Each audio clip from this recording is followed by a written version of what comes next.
Testing, testing.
Good morning, and welcome to the regular council meeting in the town of Qualicum Beach. I want to acknowledge that we are on the traditional territory of the Coast Salish people, in particular the Qualicum First Nation. And I start with the agenda. We have a green sheet for council's benefit and for everybody else for 10.1a. This is regarding the information regarding policy review. So that will come up at that time.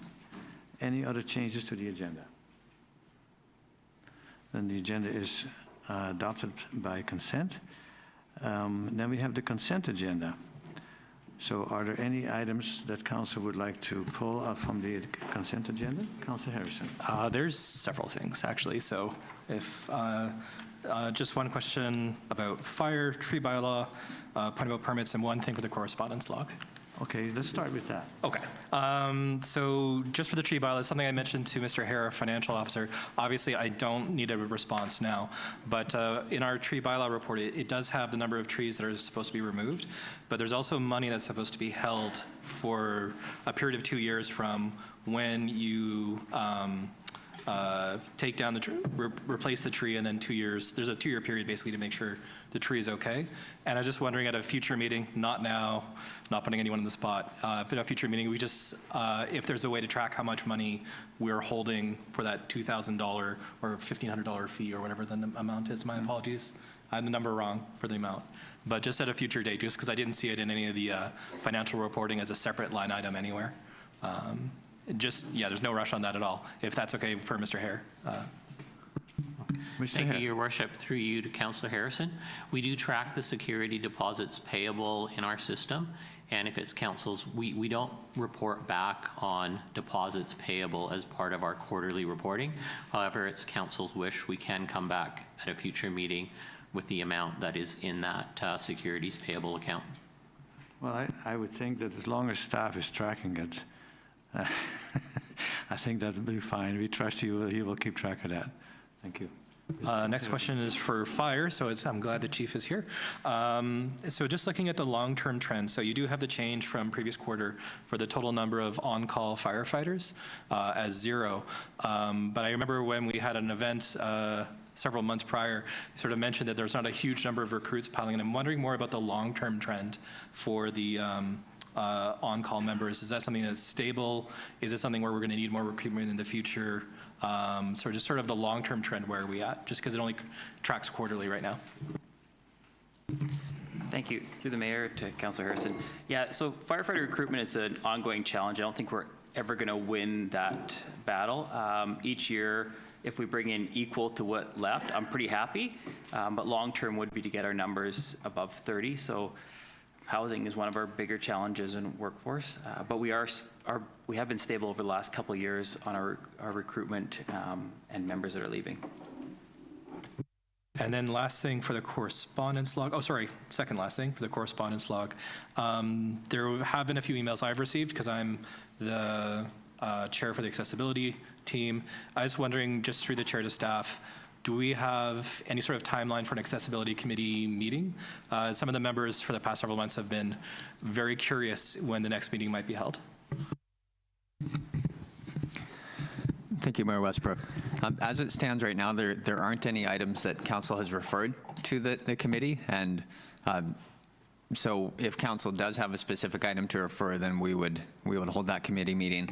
In terms of having a standing committee that meets regularly to discuss current items, that would be a resource discussion. We would just need to make sure we have staff available to support that. Thank you. And the reason I was just raising that is because we do have a $50,000 annual allotment for accessibility initiatives in the town. And so we do have this year's, I think it's part of discussion today, but just for next year, are we planning to what next year's allotment is going to be or not? And lastly, just the number of building permits. I think we're supposed to do 120 per year. I thought I said earlier in the last meeting a number which was inaccurate for where we're at.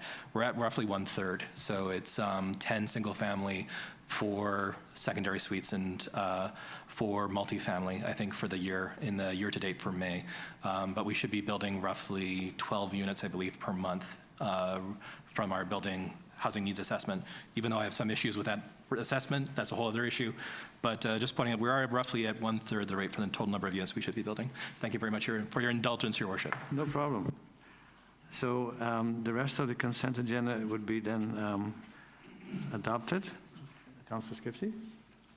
Go ahead. I just had a couple of minor corrections for the minutes, which I've forwarded on to staff. And also, I just wondered, there are a couple of the items in the correspondence log that I wondered if they would automatically be forwarded to the transportation consultant or to that transportation committee of the whole that's going to happen later in the fall, or is this only at the request of council? So I'd like some clarification about that. Sure. Ms. Varela. Thank you, Your Worship. This was discussed with staff, and staff do commit to when those are pieces of correspondence are referred to a process, that those will be noted in the correspondence log. So we do have community transportation, airport, those sorts of things. So those notations will go in that correspondence log now for council and the community's benefit. Thank you, Your Worship. Thank you. Anything else? Then can I have a, no, I don't need a motion. Any other changes to the agenda? Then it's adopted by consent. Thank you. So the next item is recognition. Councillor Young. I'd like to take this opportunity to pay tribute to the late, the late Mike Wansink. He was a councillor in Qualicum Beach, and we lost him on the weekend of the Easter weekend. He passed the day after the Pope. Paying tribute to Mike Wansink because he did so much for the town of Qualicum Beach. He was town councillor, a president of the Opera Society, president of the Prostate Cancer Society, a board director of the Qualicum Beach Museum, a board director of the Elder College, giving lectures on sovereignty, president of North Island Film Commission, went to different municipalities to encourage filmmaking. He was a longtime volunteer at Milner Gardens, Citizens on Patrol, participant at many Grand Prix d'Art, volunteer at Echo Players, member of Healthy Aging Society, board member of National Association of Federal Retirees, was a helicopter pilot for the Air Force, a diplomat in Africa working with Nelson Mandela, collected for a Cancer Association, enjoyed biking, kayaking, golfing, and skiing. His leadership, kindness, and humor was Mike Wansink's DNA. A resident of Qualicum Beach for 22 years, Mike Wansink loved Oceanside, particularly Qualicum Beach. And thank you, Mike Wansink, for all your contributions to Qualicum Beach. Thank you, Councillor Young. Very appropriate. We did send a letter of condolences when we heard former Councillor Wansink passed away. But this is a nice way to pay tribute to the other things he did as well. Appreciate that. Business arising from the minutes. We have the recommendations from the committee of the whole regarding, and then we can refer this at page 46, but there are other ones as well. So let's start with that. What is Council's wish? Councillor Harrison. There's just a couple comments. My apologies, I was really unwell, so I missed the meeting. There's just a couple comments on a couple things, and there was one thing from the decision points that was a 2-2 split, I think on 3 separate votes. It was 2 or 3 votes. So it's just one of those I was going to introduce potentially a compromise, but otherwise I think most of them are pretty solid. So would you like to bring up the ones that were a 2-2 split, and with your presence it won't be? Yeah, that is the intent. So I believe it was number 13, which was looking at 2 units per lot. And that goes back to something that I brought forward when we were discussing this, oh gosh, probably half a year ago. But the intent was not to have it for every unit in town. The intent was specifically for the village neighborhood, which our OCPs for decades have targeted for infill development. And it was specific to the village neighborhood. So I'm just wondering through the chair to staff, when staff made the recommendation for the whole town for that, I'm just wondering why we deviated from the village neighborhood to the whole town. And I don't actually have this decision point 13 in my package anymore. That was the one that was 2-2, so the motion failed and it didn't get forwarded on. Okay, can we bring it up somehow? Point 13, there it is. Okay. Yeah, thank you. So what's your wish, Councillor Harrison? Well, what I was going to suggest is just get clarification from staff first, why you shifted it from the village neighborhood to the whole town? Because I wasn't sure why the justification for that was.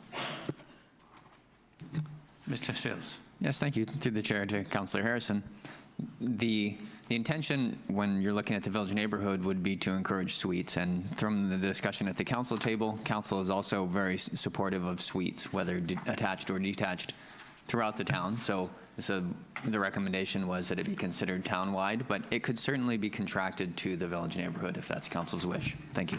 And if I may suggest, because I did I send the email to Danielle already? I thought I did. My apologies if I haven't yet, Danielle, I'm about to. But basically, it would be almost identical because the original wording too was new residential lots. So my concern for the village neighborhood, that's basically built out for the most part.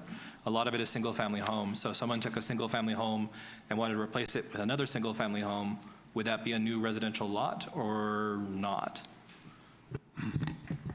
Mr. Sales? Thank you. Through the chair to Councillor Harrison. As you note, there are relatively few empty lots in the town or undeveloped lots. So if the intention was to only apply to those that are currently vacant, it would have a relatively small impact. So the intention of the wording as proposed would be that it would be applied to a redevelopment scenario where someone takes down a house and reconstructs a new dwelling.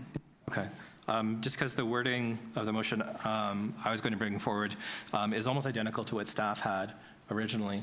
But it would be that a new OCP policy be implemented to require that all new residential construction, or I'm sorry, I'm getting it wrong. Staff are going to want to correct this in the village neighborhood, accommodate a minimum of 2 dwelling units.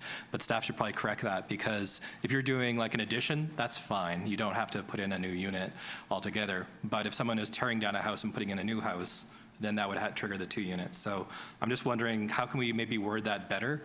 Because I don't want to restrict people from, you want to put an art studio in your backyard of your single-family home in the village neighborhood. Now you suddenly are required to build a garden suite or something. That would be unfair. Mr. Sales? Yes, thank you. Through the chair to Councillor Harrison. This is discussion of OCP policies. So if council is interested in having that type of a policy in the OCP, we would be spending time to make sure the wording is accurate. So the wording here is not necessarily indicative of exactly what would go into the OCP. We would take the direction from council and make the wording work. And so forgive me, I do think there's benefit just to the village neighborhood, because we've said for several decades we want infill in the village neighborhood. I do understand why some people might be reticent to apply it to the whole town. I think there's a bit of division on council on that, so that's why I was just thinking the village neighborhood is sort of like a compromise. But I'm not sure what other members of council think on that. I think it's quite appropriate because these were only recommendations to council. So if you, with the wording of Mr. Sales, can help with that, how we can apply that to the village neighborhood, I think we're already doing that.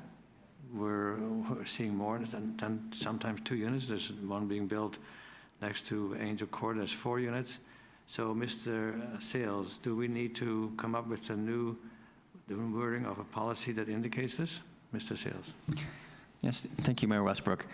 The motion, as was considered by a committee of the whole, stated that a new OCP policy be implemented to require that all new residential lots created through a zoning amendment accommodate a minimum of 2 dwelling units. So I think it could be amended to simply say that a new OCP policy be implemented to require that all residential lots in the village neighborhood accommodate a minimum of 2 dwelling units.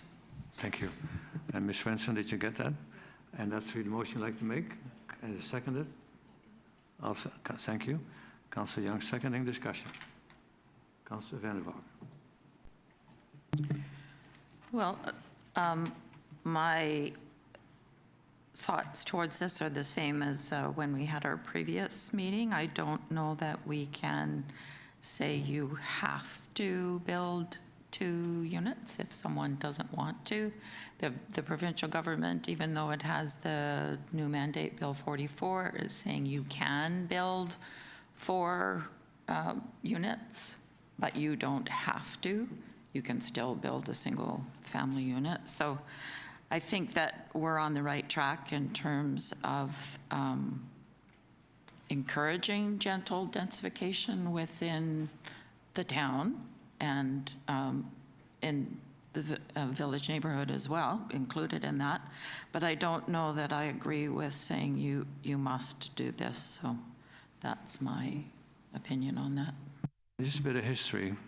When we did the units along Memorial between, well, Garden Road and further south, further north rather, those homes were all designed with either a suite in the home or with a garage and a suite. How did we accomplish that? Because we wanted 2 units on those lots, and we made some kind of a deal where you had to pay for 2 development cost charges for the development, whether you did it or not. You still had to pay for that. How did we manage to work it? Because it was beneficial, I think. Mr. Sales? Yes, thank you, Mayor Westbrook. Those lots on Memorial, there's a slight change depending on which block you're talking about. So when those developments started to be constructed, the town was finding that although the potential was there for a suite, they weren't necessarily being constructed as such. So on the remainder of the lots, I think it's either 2 of the 3 or 1 of the 3, the town actually required that 2 dwelling units be constructed. So it's essentially very similar to what is being contemplated by council now, simply that when a building permit application comes in, it would need to have a suite in either the main dwelling or attached to through a carriage house. Yeah. Any further comments? Councillor Skipsey. Yeah, I voted against this when it came forward previously at a council meeting, and I feel it's too prescriptive. Somebody may be required to build an extra suite, but that doesn't mean that they're going to rent it out or it's going to be occupied. So I think it should be up to the landowner. Thank you. Thank you. Any further comments? Councillor Young. I feel that by saying this, we're encouraging people to have multi-generation living, also to be able to have rental accommodations, and it's an extra income for the landowner. And we need the densification. So if we don't encourage this, how are we going to get densification? Well, Councillor Vander, go ahead. But we already allow secondary suites to be built. Anywhere. So I don't think that that's going to encourage it any more than it already has been encouraged.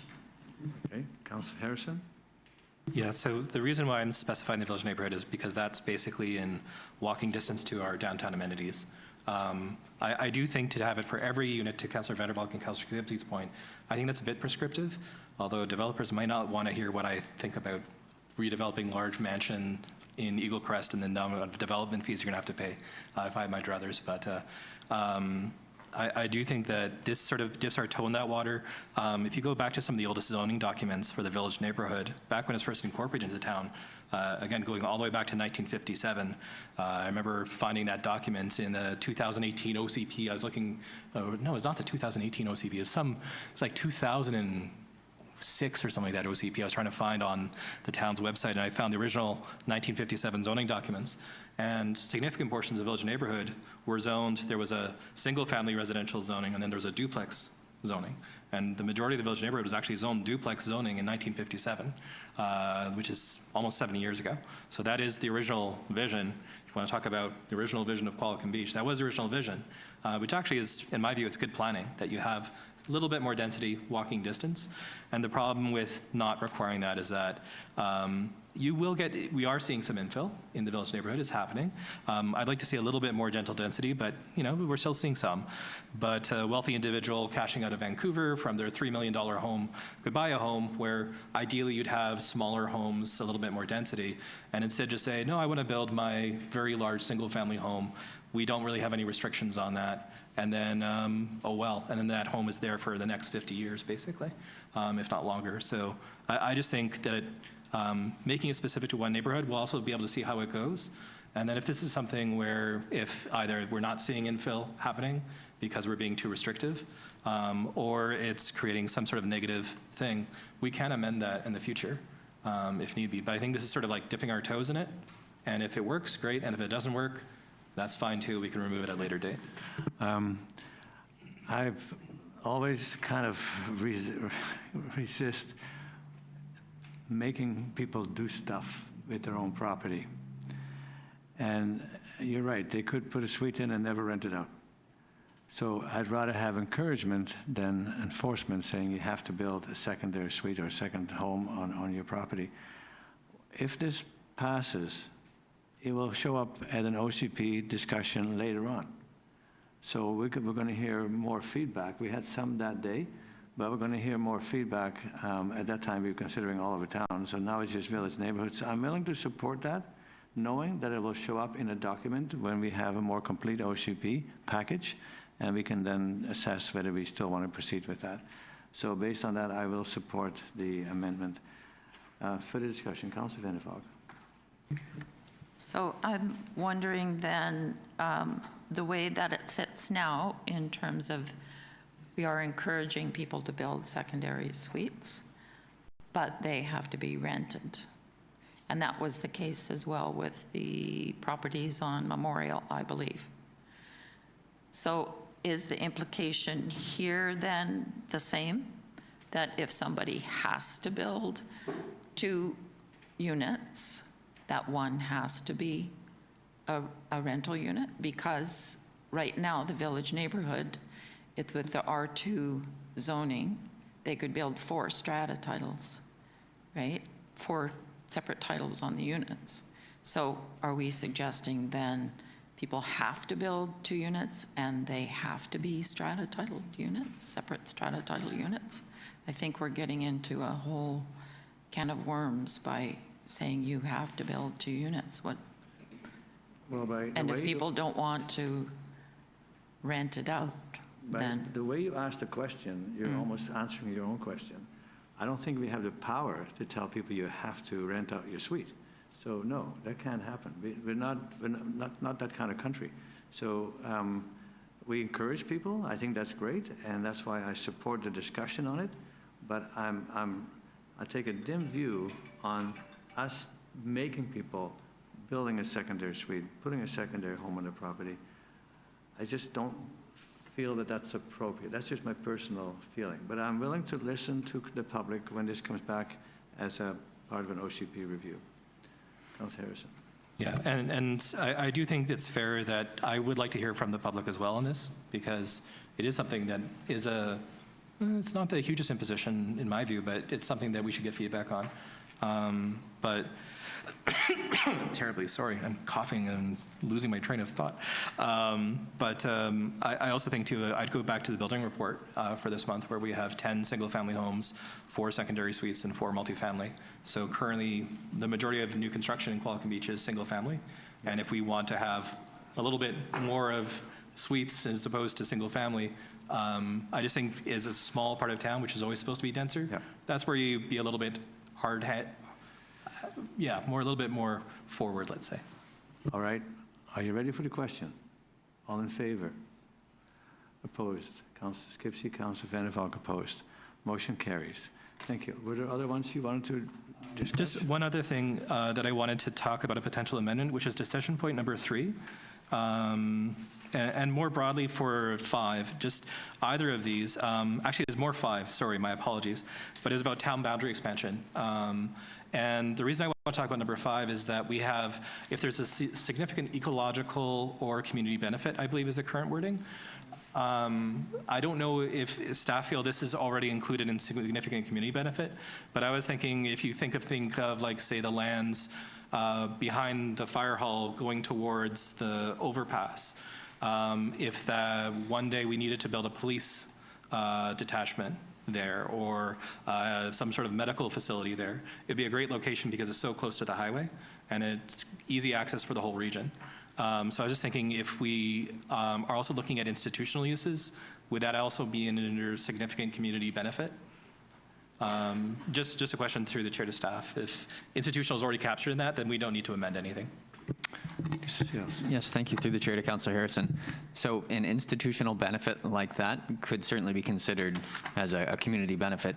It would essentially be up to council to determine what that significant ecological and/or community benefit would be. Okay. Anyone else? Oh, Councillor Skipsey. Councillor Vander. I believe that we did have clarification that it is to read significant environmental and community benefit. It's not an and/or, it's and. Yeah, thank you. Anyone else, anything else that we'd like to rediscuss? All right. Councillor Young. I'd like to have another look at decision point number 19 on page 33.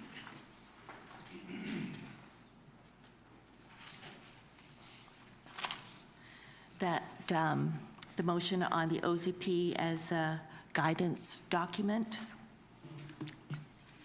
and not a specific regulation.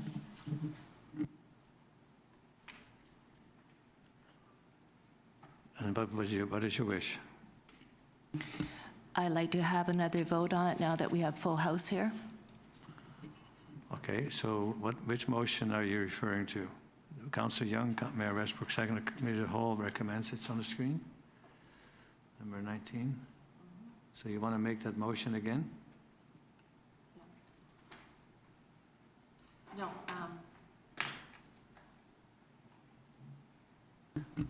That the preamble of the OCP identify that it is a guidance document and will not include specific restrictions. The key word is a guidance document. Is there a seconder for that? Councillor Young? Councillor Harrison, go ahead. Oh, just, I remember, I'm trying to find the PQB News article as I'm talking and I can't find it, but I do remember before I got involved in council, there was an OCP update and Dr. Pam Shaw was involved in that process. And in the article, I remember distinctly that she was quoted as saying, these are guidance documents, they're not a rigid prescriptive document for an OCP. So respectfully, I do trust Dr. Shaw. I've met her a few times. She's a very capable woman. I think she teaches planning at VIU now. So I do think that it's appropriate. All right. Further discussion. Councillor Skipsey. Well, I guess I have a question to staff whether that's even possible because there are restrictions in the OCP. Mr. Seals? Yes, thank you. Through the chair to Councillor Skipsey's question. The OCP is intended to be a guidance document. That's how the Local Government Act and all the case law treats it as such. And the municipal council essentially has the authority to interpret that document, which is why it is a guidance document. If council wants to clarify, in the preamble that it is a guidance, just to clarify to the public that that's the intention and the function, then we can include that wording, but it is a guidance document regardless of whether that language exists in the preamble. Okay. All right. So that motion is back on the floor, that it is a guidance document, and I've heard that from Ms. Shaw and other facilitators as well, because you can't anticipate everything that's going to happen between now and when the OCP gets reviewed again. And in many cases in the past, we used to state that council would look favorably, and I remember a specific example, when the high school, the old KSS school, was being closed, and that became Qualicum Gardens. At that time, we didn't know what would happen with that property. But we said that we would look favorably upon that kind of a proposal. So it wasn't final as far as that's what's going to happen, but it left developers with the knowledge that we would be willing to look at that, rather than saying, no, it's a school, always be a school, when the school says, if it's not going to be a school, we're going to tear it down. So we sometimes think we can control our future, but we don't really. So that's why I'm a little more modest and say, yes, it is a guiding document, because we cannot anticipate what's going to happen all the time, and we need to be open to having that discussion with council and the community. So I would be in favor of leaving that kind of wording in. Discussion. All in favor? So you're not ready yet? Go ahead. Well, it's just interesting because we've just passed something that is fairly prescriptive, and now we're saying it's not, it doesn't matter. So I just don't see the intent here in bringing this back. Okay. I don't like to comment on what we already decided, because I said it's going to come back in the OCP and we can listen to the community's input. So, and this is, let's do it, stick to the one that we're discussing, because we finished that discussion.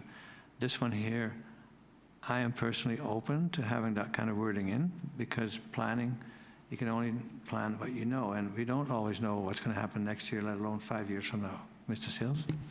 Yes, thank you, Mayor Westbrook. I just want to clarify that the OCP is a guidance document that is, the specific requirements are enacted through other bylaws like the zoning bylaw. So if the requirement, say the minimum of 2 dwellings, is advanced as an OCP policy, it would then require a zoning amendment to actually make that a requirement.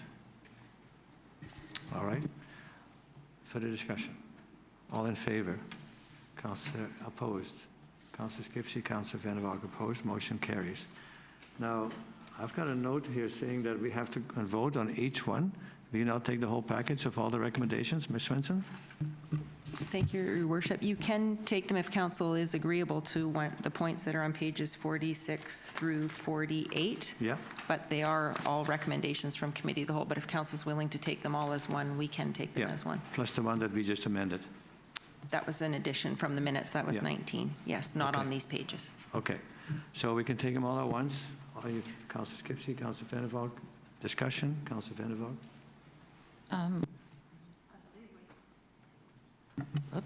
Sorry. I believe we need to discuss point number 3. But because we have new information, and I don't think that, I'm not in favor of point number 3, decision point number 3.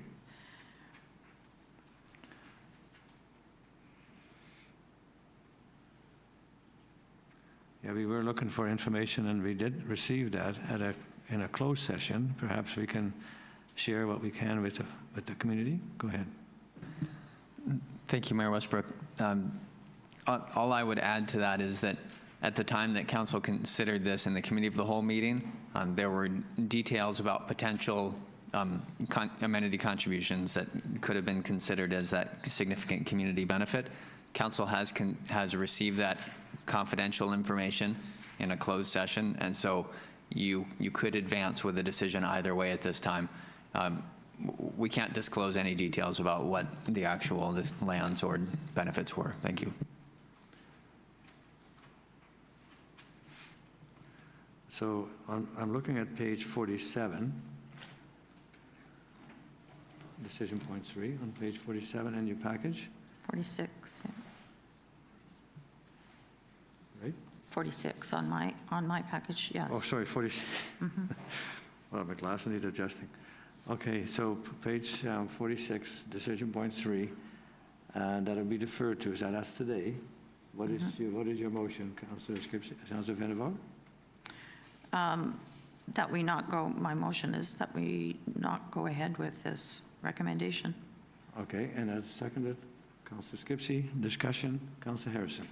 The one issue is that I was really sick, I think, when council received that in-camera information, so I'm not privy to it. So I'm not sure how I can actually vote either way. So unless we want to maybe break, my suggestion would be, I don't think this is the final iteration of the OCP. No. If I'm correct. That's correct. So maybe we bring this decision point back to a future date, where it just says it's a deferred thing and it's not a decision either way, because I do think that it's really hard, forgive me, it's hard for me to vote either way when I don't know what is being proposed. I feel awkward voting either way. Well, this is a significant piece of property that's outside the rectangular boundary. It's behind the old landfill site on Qualicum Road. It would be, in my opinion, the best example of urban sprawl, which is something that I don't think we should be doing, and we got so many other things happening, and we'll find out more today and tomorrow what's happening, what we're going to be busy with. So I don't support proceeding, advancing that property for a subdivision, which is basically what's being proposed. So I'm happy with making a decision today, and it will be discussed again in the future when we have the OCP as a package. But at this point, I do not support to advance with that proposal. If I have a motion that way, then we can vote on that. Councillor Sandoval, Councillor Skipsey, discussion. Ms. Swenson? I was just going to say we already have a motion on the floor from Councillor Vander, seconded Councillor Skipsey. Well, I stand to be corrected. Thank you. We'll go with that motion. Any further discussion? Councillor Harrison? Yeah, because I'm not privy to what was being offered or not offered, I really don't feel comfortable voting at all. And I'd prefer that we just defer this because we're not acting on it. And then when everyone has the same information, we can actually have a vote. Sure. I think we can do that. We'll leave that one separate. And just to your point too, if I may, if all that's being offered is just suburban sprawl, then I'd have a hard time. We'll see. Yeah, no, it's, yeah. But, you know, I never want to feel that somebody feels awkward about having to vote because they didn't know all the information. Ms. Vera? Thank you, Your Worship. Perhaps Council would consider as a path forward that points 1 through 19, excluding item 3, are dealt with today, and then item 3 can be referred to a future council meeting, but we need to deal with each of these individually. Thank you, Your Worship. I think a motion to defer is always supersedes, so, pardon? I was just requesting Councillor Vander Valk turn her mic off. We're getting feedback. That's how you're telling me to turn my mic off. Never, Your Worship.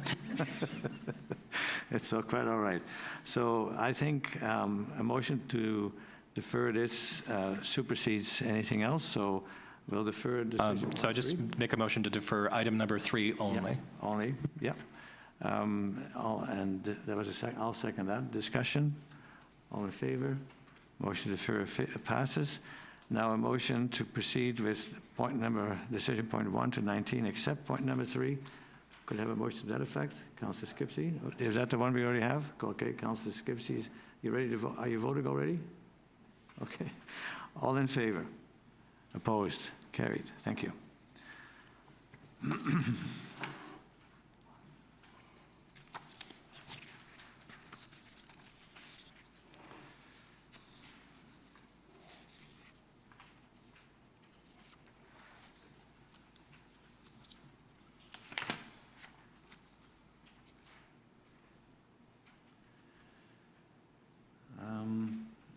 Business arising from the minutes, and we just went through all the OCP recommendations. Do we still need to make a decision on the airport committee? Okay, so I guess you missed that meeting as well, Councillor Harrison. Councillor Skipsey. I just move that council receive the report titled Qualicum Beach Airport Quarterly Report dated June 25th, 2025 for information. Thank you. Seconded, Councillor Young. Discussion. All in favor? Opposed, if any, carried. Thank you. No delegations, but we do have correspondence. And what is council's wish to deal with the Mount Arrowsmith Biosphere? We've got the Regional Research Institute, and it's for a letter of support. Councillor, yeah, Councillor, who would like to make that motion? Councillor Skipsey, Councillor Vander Valk. Discussion. All in favor? Opposed, if any, carried. Then the pickleball, and we received some information from the committee representative that they would like to have a demo to advance their fundraising, which I think is a good thing. It's just that the days they proposed are the days where we be recovering the surface.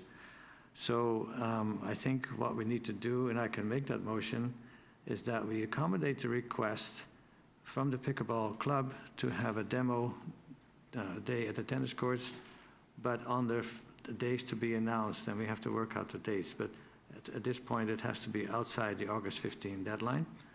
And I would also suggest that could happen in the afternoon and evening. I think it's a good thing to do.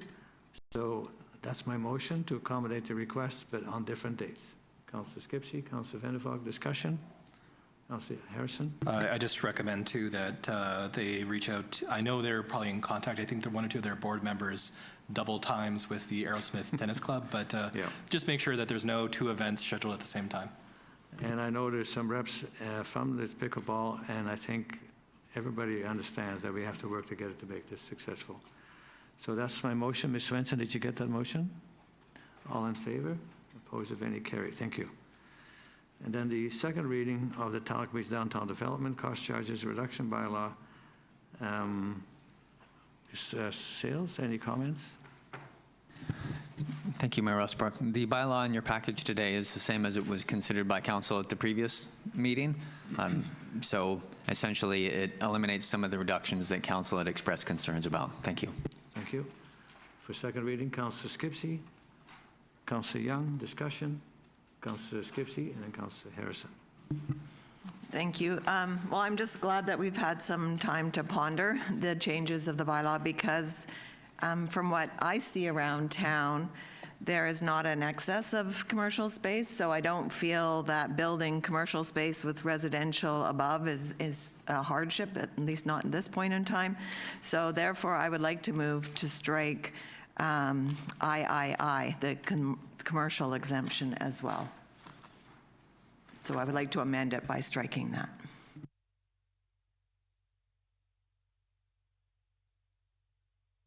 You're referring to?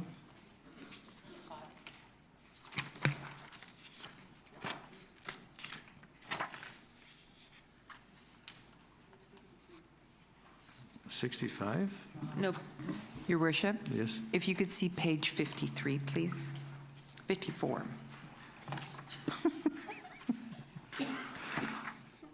What's going on with these numbers? Okay. So you want to, on page 54?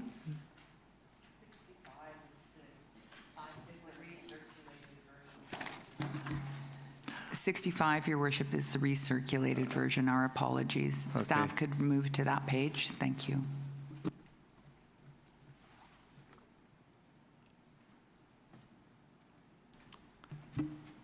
If I could just speak to it, that would then just leave the 100% in respect to new eligible housing Okay, for DCC reduction. thank you. And that was seconded? Ms. Swenson, did we get a second for that? I'm just checking. No, I do not have a seconder. Councillor Vander, seconding. Discussion. Councillor Harrison. Yes, just a few things about the bylaw and broadly, and the staff report too, and then about the amendment as well. Firstly, I do have a problem when we're using the IAP squared model and we're only on inform and we're not even on consult. I think this is something when we're having pretty significant changes to how we do DCCs, we should at least be consulting with people, but that's just my personal thing. The other thing too is for financial implications that significant changes to DCC bylaws can result in reduced amount of construction, which in turn has a long-term financial impact for the town of reduced tax revenue. So just two things about the staff report that I sort of point out. The real issue for me, though, is that originally this was done with an economic analysis back in 2012. It is, of course, a very different world today than it was in 2012. It's fair to say we should be looking at this, but I think without doing the underlying economic analysis, we're just doing this based on ideology, not based on facts, and I don't support that as a mode of governance. Well, I would suggest we did it to start with from ideology, where we thought we need to encourage more development, and especially in Second Avenue and other areas. And I think development cost charges are not just tax grab. They are to help fund for infrastructure. It's a number based on science. And if new development doesn't pay for that, then the current taxpayers have to pay for it. So chasing the taxpayers for more cost because new development doesn't want to pay for it isn't fair either. So I think when I look back over what would happen on Second Avenue, the new Second Avenue piece, there was a lot of DCCs involved. And I don't think any developer would say, you know what, if you buy one of my units, I didn't have to pay DCCs, I'll give you a discount. They sell it for what the market will bear, period. So I think it's fair that we charge people based on the fact that they put pressure on the infrastructure by new development, and they pay for that portion of the burden. Yeah, that's why so I'm in just favor. fundamental economic analysis is that when you have more supply of something, the costs go down because there's more competition. So in Qualicum Beach specifically for rental housing, if you think of the units that were built, there's a 3-story on First on Beach on the other side that's relatively recent. And they were initially offering 2 bedrooms for a very, very, very expensive price. And because there's enough rental supply in our region now, with Park Slow going crazy with the amount of rental housing, they couldn't get anyone to move in. Whereas when I first started our term, talking to people who'd be building rental housing, they'd have 30 people or 40 people applying for every unit, so they could set whatever price they wanted. So that's why when you talk about the financial impact of whatever the market can bear, if you're artificially constraining supply, then you will have a higher price at the end of the day. When there's more supply in the market, there's more competition for the tenants, and that results in lower costs. I mean, this is basic economics. It's not really me saying things. This is, the law of supply and demand, not the theory. Well, sometimes we have to agree to disagree, and so I disagree with you. And I'm not going to go into lengthy debate. There is a motion on the floor. It's been seconded for the discussion. Councillor Young. I think we should not be so specific with the 100% removal. I think it's something to be discussed, DCCs on a case-to-case basis, and not a percentage point of 100% or 0. Thank you for the discussion. All in favor? Opposed? Councillor Harrison, Councillor Young opposed. Motion carries. Thank you. That was for second reading. As amended, yes. So would we need to vote? Would you like us to vote on the amendment first, or can the motion be as amended? It can be as amended as that's how Councillor Skipsey introduced it, Okay. striking I. Excellent, thank you. And then we have some other bylaws. Pardon? Just to check, and that counts for all 3 readings? No, it's only second reading. It's different. That Oh. report is from previous. Yeah, one reading at a time. Okay, so alternate means of public notice. Ms. Svensson? Thank you, Mayor Westbrook. So on page 67 through 73 of your package is the introduction of the alternative means public notice bylaw number 911. And the purpose of this bylaw is for council to consider alternative methods of publication for statutory notices under section 94.2 of the Community Charter. This was something that was introduced in February of 2022, where there was changes for public notice requirements came into effect for local governments. And it became prevalent when news press was being lessened. And so right now it's a requirement, or was a requirement, for us to post 2 weeks in consecutive for notices. So the proposal of this bylaw is to eliminate the newspaper requirement, and our proposal would be that it continue on the notice boards, which we do, and then website and email through constant contact through our mailing list. So that's what this bylaw would be introducing. Now, as you said, newspapers are a dying breed in the area, but a lot of people still rely on what they read in the PKB News, either on print or online. So this doesn't replace that. This is an addition? Is that what I'm hearing? It would eliminate the requirement that we have to put it in the newspaper. So we could still put things in the newspaper, but this would eliminate the need that we must put it in the newspaper. The 3 requirements would be under procedure bylaw, which is the notice board. Yeah. And then the 2 additions would be the website and constant contact. Through the Quality Life Survey, that was also the statistics that were found, was people were getting that information from our constant contact list and through our website, not through newsprint. Okay. I see all hands up. I'll start with you. Councillor Vander. Well, I'm just concerned because I think there are, being the demographic, or having the demographic that we do, I think there still are a number of people that don't use either a computer or a phone. And if we could find some alternative way to notify them, then I would be happier with this. But to just say they're not going to be informed, I don't think is a good thing. Okay, so I had noted a number of concerns, and one is that we are a community, as Councillor Vander Valk just pointed out, of many seniors, and so not everybody has a computer, uses a computer or a smartphone. Also, the quality of life survey says the preferred method to learn about town information is email notifications and newsletters, but then that's followed up with local news at 16%. And I'm guessing that that 16% probably would have been higher had we sent out hard copies of the quality of life survey, because to my knowledge, this is the first time we didn't send out hard copies. So people with a computer, without a computer may not have completed. I know there was a code and whatnot, but that's sometimes complicated for people versus having a paper copy in front of them that they could have dropped off. So, and then the other thing is I believe we're one of the fortunate communities that still has a community newspaper.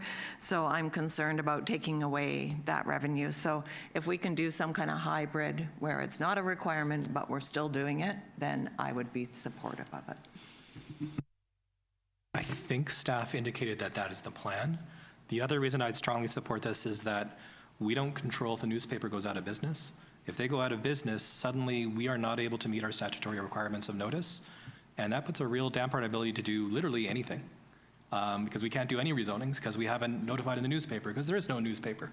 And so I think it's reasonable for us to do this, but I do agree with Councillor Skipsey and Vander Valk that we should ensure we're trying to maintain that connection through print media. I think it's very important, but I don't think this precludes this, and if it does, could staff just clarify that one last time? This doesn't preclude continuing to use the newspaper as a source of public notification, correct? It doesn't, through the Mayor to Councillor Harrison, it doesn't preclude us, but this bylaw doesn't require us to. So on page 68 of the report, it outlines that the town still has the ability to go through newsprint, but it wouldn't require us to. So unless instructed by council, this bylaw, as it's written, we wouldn't be putting in newsprint unless council directs us to. We would be doing the three means of publication. But sorry, if I could just elaborate to your point though, that is the reason why this was brought forward in 2022 for local governments, and why we're bringing it forward was exactly your point, Councillor Harrison, that if the paper were to just shut tomorrow, we're not in compliance then. We wouldn't be able to continue following the right requirements, because our right now says that we would be needing to do 2 publications. Without this bylaw, we would be needing to do 2 publications in the newspaper. So we would then have to look at possibly the Times Colonist, which is very expensive, to meet the requirement of 2 newspapers, 2 publications. Yes, I think what I'm hearing, yes, we have to go with a new direction because we don't know what's going to happen with the print stuff, but I think there is also a case to be made that we would continue to use, and on page 67 it has kind of line in the bottom saying that continue to use default publication requirement, publishing a newspaper once a week. If that's not possible, we have this alternative. So is this a hybrid? Would you call this a hybrid, that you do both? Yes. Okay. All right. So it's been good discussion, and we understand the concerns, and staff will take note that as much as possible, we'll still have the print version. All in favor? Opposed, if any? Carried. Thank you.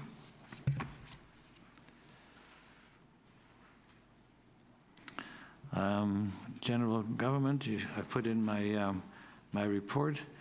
The other thing that the RDN is doing, they're looking at all their service levels from every department to see how we can be more efficient, including transit. So this fall, we'll be identifying cost savings for the way they operate their parks, all the public services, and transit. So the reason why, and I just was reminded when we did the previous quality of life survey back in 17, 18, we asked people if bus service came to their community, would they use it? And a lot of people said if it came to the community, they would use it. Well, now it's coming to the community, but not that many people remember what they said, or they don't want to use it. So we'll have to do a better job either promoting the bus service, but I can say that year-over-year comparison from last year to this year, I believe there's a 12% increase in the first quarter compared to last year. So hopefully things improve, because the cost of the bus is the empty seats, and we'd like to see them used better. Public safety, Ms. Councillor Harrison. Thank you very much, Your Worship. I've been really under the weather, so about the only thing was a brief conversation online. It's not relating to any town business, but I sent out an email because the Minister of Housing ages ago said we should sit down and have a little chat about a couple policy things. So it was with the ADM from the Ministry of Housing, one of the ADMs, Assistant Deputy Minister, and the VP of Development and Asset Strategies for BC Housing, talking about things like connecting some of the BC Housing programs. So you have supportive housing as a silo, you have the like the residences at Qualicum Station as a silo. Those are two different funding programs. Then talking to Violet Hayes at Island Crisis Care Society, they have a lot of folks who are ready to move out, but they can't afford the market. So then you try to create a linkage in your RFP. A few other things too, just like feedback I've heard from people who build in the non-market space about the town will have their planning department, then BC Housing will review the building, make suggestions, and then CMHC reviews the building, makes suggestions, and it goes to the building inspector for the town to make suggestions. And so it really bogs down a process. So affordable housing per unit is generally much more expensive than just generic market housing. So with the new Prime Minister saying that he wants one process for one approval, and I think he's thinking of other projects, probably be a good idea for affordable housing projects to get a similar process. And there was one other thing, there's something that I mentioned earlier for council. So we're not doing this as a council, so I felt okay talking about this, but talking to folks who run supportive housing facilities and shelters in other communities, when people go through treatment, they usually just move back in where they were living previously. So the talk is about maybe the province should be funding, whether it's 6 months or a year or even 2 years, just a place where you're surrounded by other people who've gone through that treatment process, and you're all in the same space, and you're breaking some of your social contacts. Other than that, I missed a whole bunch of stuff because, again, I was really sick, so my apologies for missing so much.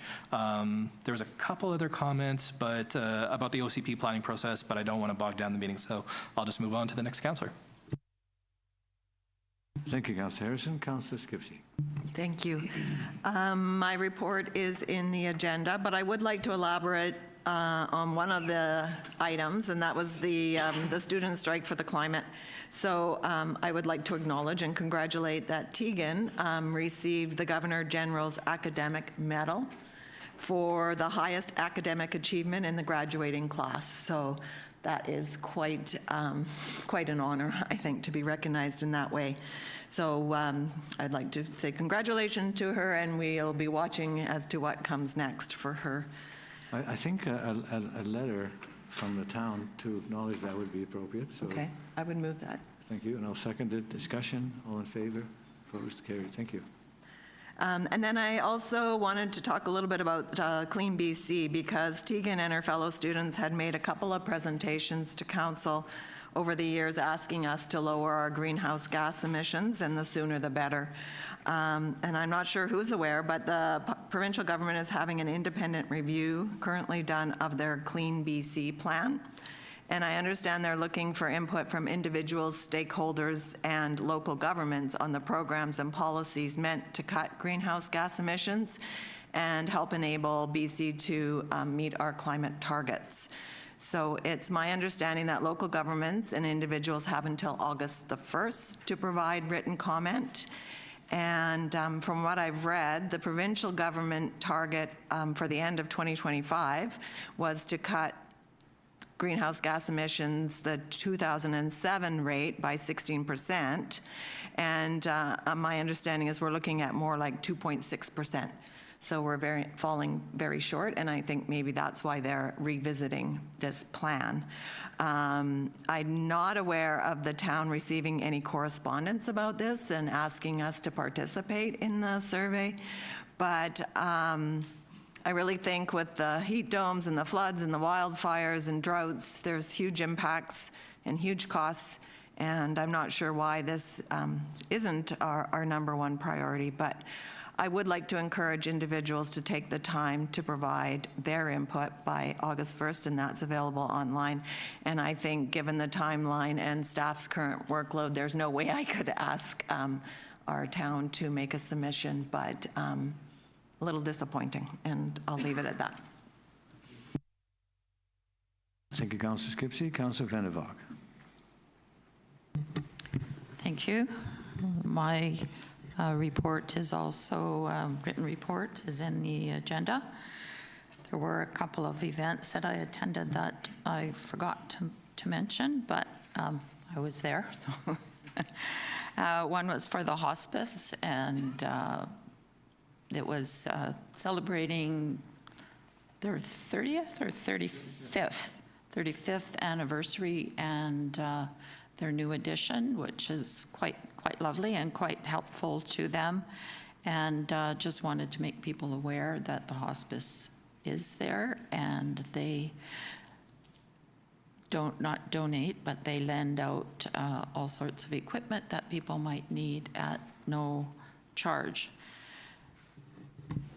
I did also want to, I have a motion, but I'll give a little description of that motion.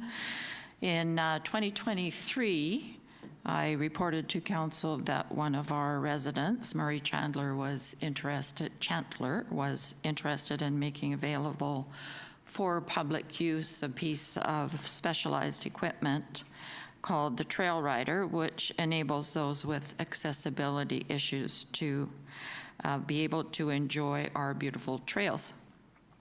Mr. Chandler was looking for a venue to store and loan out the Trail Rider, and through 2 years of dedicated effort, he has raised enough money, over $9,000, to purchase 2 used Trail Riders and have them shipped to Qualicum Beach, and then donated those 2 Trail Riders to 2 separate entities through a letter of agreement, one being the RDN, Parks and Recreation and Parks Department in the Parksville office, and a company called Take Off Adventure Rentals in Coombs, so that people can use these.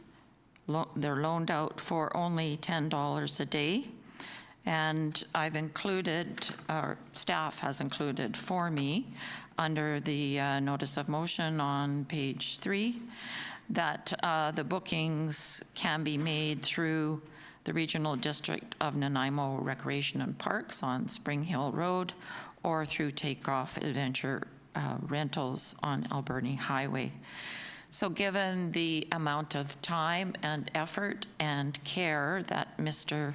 Chandler has given to this project, so that people in the town and in the Oceanside community have access to this equipment, I would like to move that council send a letter of appreciation to Murray Chandler in recognition of his contribution of 2 Trail Riders, specialized equipment, pieces of equipment for those with accessibility needs for use in the Oceanside community. Councillor Young seconding. Discussion. All in favor? Opposed, if any? Carried. Thank you. Councillor Vander. That concludes your report. Yes. Thank you. Thank you. Councillor Young. I've also included in my report, one thing I'd like to ask is a notice of motion to have the town. Put it in writing. Put in. Notice of motion in writing. Okay. This is for the town to be a supporter. Notice of motion needs to be in writing before the council meeting. Okay. Yes. Sorry, this is time sensitive. I only got the request on Monday. And it's not a money ask or anything. It's merely for us to, again, sponsor, not sponsor, to be a supporter of Culture Days that we have supported over the years. And they need to know that we will allow our logo to be on their posters again. That's all. Okay. Councillor, are you okay with dealing with that today? I don't mind, but it's also too, is there a request for funds for this? No. Okay. The council okay that we present this? Okay, so go ahead. You want to make a motion to support Culture Days? I'd like to make a motion to support Culture Days, that we approve using our logo on the poster. And Diane Moran, again, is in charge of it, as she has been over the years. Thank you. Any comments from staff, concerns? No? Okay. Councillor Harrison seconding. Yeah, but also just one point. If this is a recurring event, maybe we should also have a conversation with Ms. Moran about, try to let us know a little bit earlier. It's not a problem, just let us know a bit earlier so it's not a last-second thing. I know, it's awkward. But this time we let it go. But tell them next year, we get in there early. Okay, so all in favor? Opposed, if any, carried. Thank you, Councillor Young.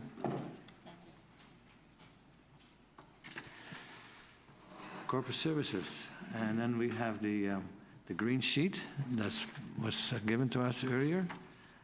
Does the gallery have access to it? I think there's some laying there, I think. And it's on the screen as well. Okay. So this is Ms. Swenson's bailiwick. Go ahead. Yeah. With your permission, I'll take that, Your Worship. Okay, sure. Thank you. So based on what Council discussed last time, it's very clear Council, while willing to support the differentiation between Council and administrative policies, Council still considers them the oversight body for all policies. So staff's commitment, and Council reflected this in a motion on June 18th, that any policies deemed administrative in nature be brought back to Council for endorsement when changes are made. I believe Councillor Skipsey has a suggestion to the recommendation before Council today that would reinforce that. With it reading in its entirety, that Council supports transitioning the policies listed in Schedule I attached to the June 18, 2025 staff report from Council to administration, and once transitioned, staff will make any required changes and will bring them back for Council endorsement. So that will ensure that Council remains the oversight of any policy development. It also streamlines the process, allowing staff to take away the policies that are deemed administrative in nature. We can clean a lot of that stuff up simply and then bring it back for Council's endorsement. Thank you, Your Worship. Thank you. So there's a recommendation. It's a governance decision, and I appreciate that, and I appreciate the work of Ms. Luerberg. But I think Council could make that motion as a, what it says, governance decision. Councillor Skipsey, Councillor Vander, discussion. Councillor Harrison. Sorry, just so the motion we're voting on, I see the governance decision line in the green sheet, but what is the actual resolution? Are we just supporting that I is actually more administrative? Ms. Varela? That's correct, Your Worship, through you. And then it would have, the additional language would have it made very clear that, again, those would be brought back to Council. Yeah. So they get them as a package, but if there's any change, they'll come back to us. Councillor Skipsey. Yeah, the intention of the motion that I put forward was to bring staff comments in the agenda and the report in alignment, because the report was from the last June 18th meeting. Yeah. And so that was the intention, was just to bring everything into alignment with Council's wishes. Thank you. So it's been moved and seconded. Further discussion? All in favor? Opposed? Carried. Thank you.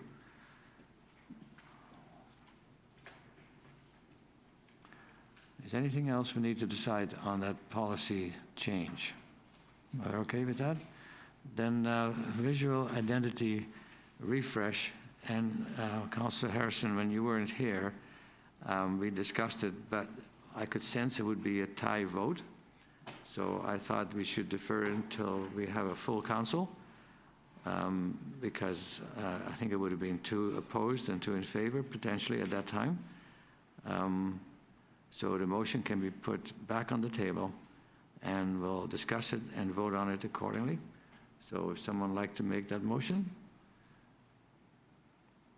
If there's no motion, then nothing happens. That's all right too, because, okay. Councillor Young, Councillor Harrison. Now we have a discussion, and go ahead. So I do think that there's merit to the conversation. My concern is just that we're currently waiting for the Qualicum Nation to send us an updated version of how they'd like to be represented on the town crest. I'm not presupposing when that'll be done. Jesse Ricalma sent me a very brief sketch, like nothing finished, so I don't really have anything to present to council, but a very brief sketch of what he's doing. I think I mentioned a white raven half a year ago, but that's basically what I have. So because I think firstly we want to make sure we're on the right side of that, and secondly, I don't think this is the most crucial thing we need to deal with, and I do think we have a lot of very expensive things in front of us with some very ambitious decisions. I think I have to be mum for a little bit, but there's some very ambitious decisions on council, so I just view this more as a nice to have, not a need to have. It's not that I don't appreciate the work staff's put into this, I just think this is something we maybe push back a year or two. Thank you. So the motion is to approve, and if you can simply call the question and then decide, because we already had one indication of how that would go. So there's a staff recommendation, and are you ready for the question? Councillor Harrison? Would it be perhaps more appropriate, instead of just having this fail, maybe we just refer this back to strategic planning and push it back? I'm just sort of thinking here outside the box, because this might be something we want to do in the distant future, but if we don't feel like doing it right now, I don't want all staff's work to just disappear into the ether. But I don't know what other members of council think. Well, we'll find out when we call the question. Councillor Skipsey. Well, I would support that action because I do think this is a good idea. I have no issues with the project or anything, but I feel that with all the other expenses that our town is facing, that this is a nice to have versus a real need. So I would support forwarding it to this year's strategic planning session to reprioritize. And that was seconded by Councillor Young. Councillor, did you say, you seconded already, right? You, okay, but if we're deferring, if we're deferring it, that's fine. We can defer it to the strategic planning session. So that was moved by Councillor Skipsey and Councillor Harrison, seconding. Discussion. All in favor? Opposed, if any? Carried. Thank you. And then the announcements of closed meetings. Ms. Swenson.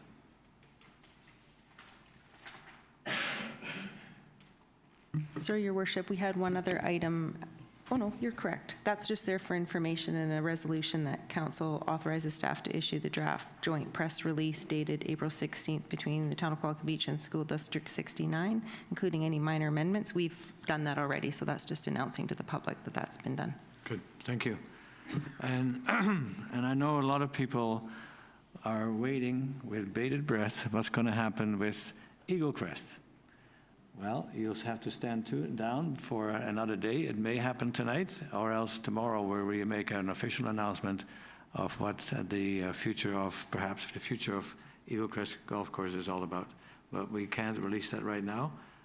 We still were editing it as late as this morning, but the final version should be ready later today or early tomorrow morning. Thank you. Council Strategic Initiatives. Pardon? Oh, sorry, pardon me. Policy regarding media, and Ms. Svensson, that's yours. Thank you, Your Worship. So on page 142 of your package is the staff report outlining two policies that we're proposing, which is media policy and the third-party content policy. So the purpose of the policy is to establish a structured and transparent framework for media releases to support open and respectful constructive engagement between the town and the media and the public. And the policy outlines the circumstances under which the town may issue a news release, press release, hold a press conference, or submit a letter to the editor.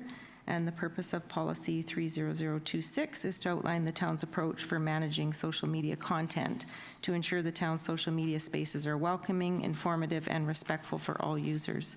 The policy also clarifies the circumstances when third-party content may be shared on the town's social media platform.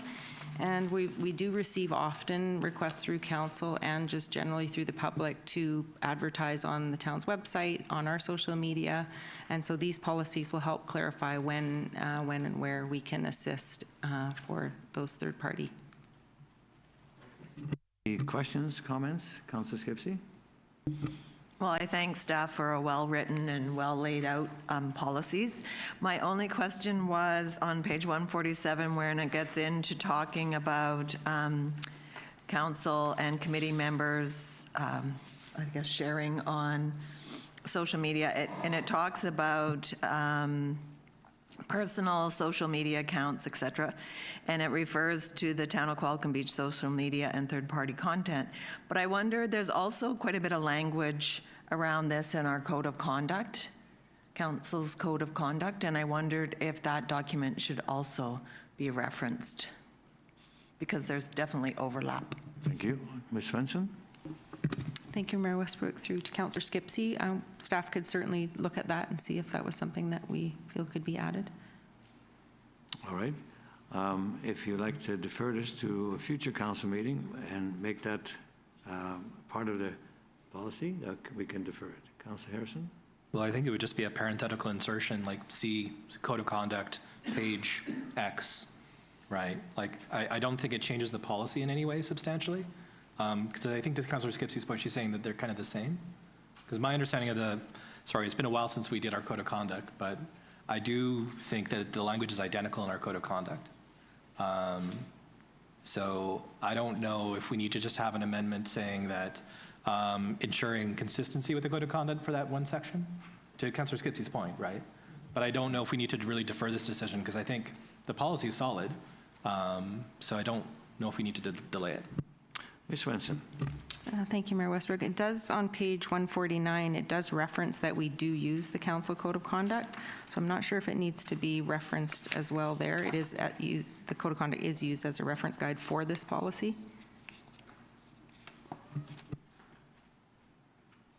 What do you think, Ms. Skipsey? Maybe we can defer it and then just look at those parts of the code of conduct and see where the overlap is taking place and whatnot. Okay. Because we may want to add more detail to this, or we may want to revise our code of conduct based on this information. I think it would be worth another look. To align them. So your motion is to defer it to a future meeting to look at the impact of the code of conduct within this policy. Thank you. Is seconded?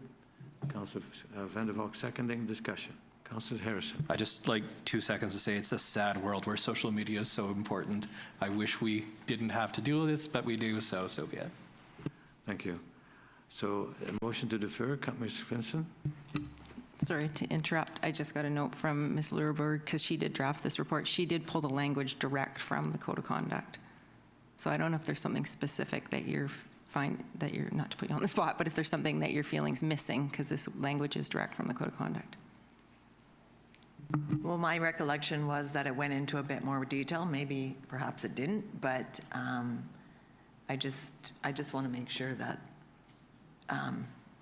it's covered off, I guess.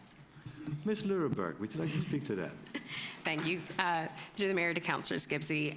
It is not quite as in-depth as maybe it could be, so perhaps it could be a future consideration when we look at the code of conduct in the future, or if you do want specific provisions relating to either the social media or council's media conduct. Obviously, we can take that back and input specific feedback into those policies if you prefer. Yeah, I think the fact that we are drawing attention to it indicates to the community how important we feel our code of conduct and it relates to social media is. So I have no problem deferring it to make sure that we've covered that, because that's where, and if you read what's going on elsewhere in the province with some of these code of conduct issues, is significant. For us to pay extra attention to it and delay it for a meeting, I'm okay with that. So the motion is to defer it to make sure that the principles of the code of conduct are applied to our press releases, press conferences, and everything else in the social media. And I agree with Councillor Harrison. It's unfortunate that we have to go through all this, but I think it's it's a good thing for us in governance to do this. So a motion to defer. Councillor Harrison? Yeah, well, just receiving that information from staff, I don't feel we should defer. I think we should just move on with this and then get an update if there's any discrepancies. I think this is like more something we could follow up after a meeting with an email, but you know, to each their own. All right. So motion to defer as a call the question. All in favor? Opposed? Councillor Skipsey, Councillor Harris, and Councillor Young opposed. Okay, motion carries. Okay, strategic initiatives. Who's going to take the lead on that? Mr. Hare. Thank you, Your Worship. This is actually the first and second quarter organizational update. We've got a PowerPoint presentation. Oops. So thank you, Your Worship. Through you to the rest of council, this PowerPoint presentation is a summary recap of the first and second quarter update details included on pages 153 to 174 of the agenda. And staff and myself will be providing an update on the progress on council strategic initiatives to the end of the second quarter. We will also be presenting the general fund financial operating results update, an operations update from department heads, and water and sewer fund operating results update. We also have included 2025 fiscal year grant funding that we've secured in the operating capital and strategic initiatives as well. An update on capital projects was provided at the June 18th regular council meeting, so there won't be a presentation today on capital. However, the agenda packages, pages 163 to 171, do include a detailed financial and status update on all capital projects that are budgeted in 2025. Oh, now the clicker is not cooperating. Oh, there we go.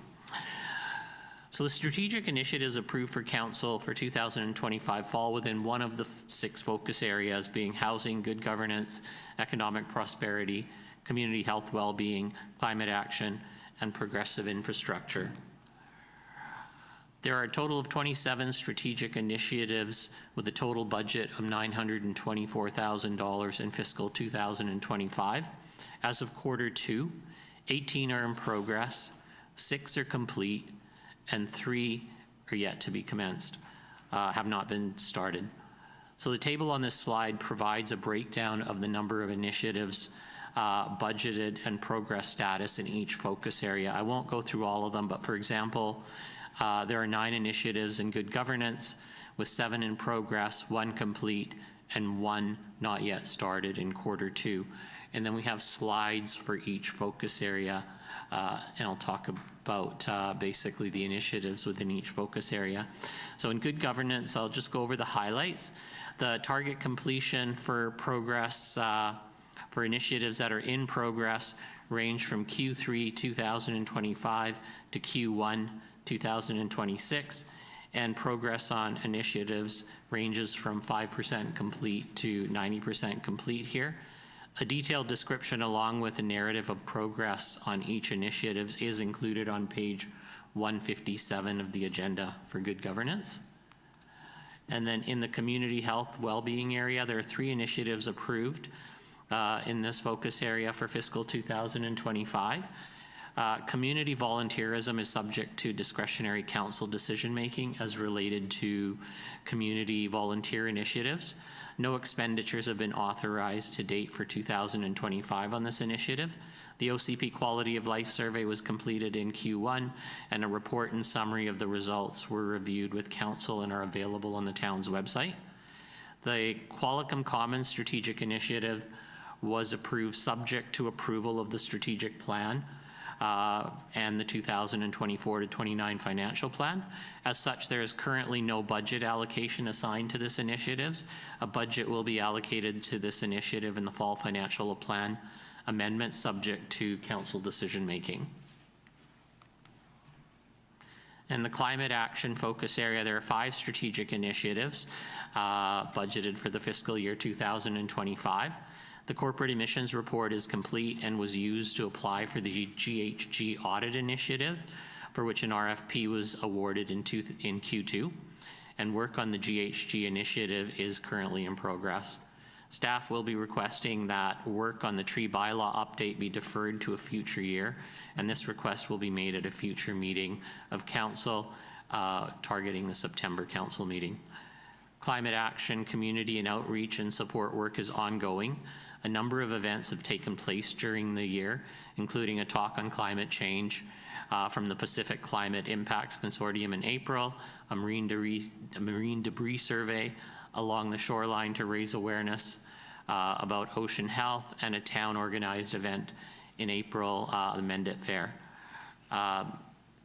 Work on this initiative may slow down in Q3, Q4 due to a vacancy in the position that takes care of climate action community outreach. The fleet right sizing and electrification policy was received by council, and a fleet greening and modernization strategy for the town's fleet. In January, the strategy was referred to the Select Committee on Environment and Sustainability for comments, and recommendations for the committee will be considered in the 2026 strategic planning session. And then, sorry, I forgot to flip slides earlier. I believe I'm on the housing initiative here. So there's 3 initiatives in the housing focus area, which are currently in progress. The Housing Announcement Implementation Initiative budget is for zoning bylaw updates that are resulting from Bill 44 and associated legal fees. Council authorized the award of the contract for ways to achieve attainable market housing to a consultant in Q2. The consultant's findings are anticipated to be presented to council in early 2026. And with respect to the OCP review, staff completed an intensive community engagement between March and June, as was mentioned earlier, and committee of the whole recommendations were considered earlier in today's meeting. The OCP must be adopted by December 31st. In terms of economic prosperity focus area, Pathways to Sustainable Economic Development Initiative is primarily a grant-funded initiative.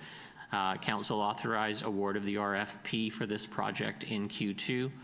A strategy that aligns Council's vision and goals along with a recommendation and implementation plan is anticipated to be provided to Council in early 2026.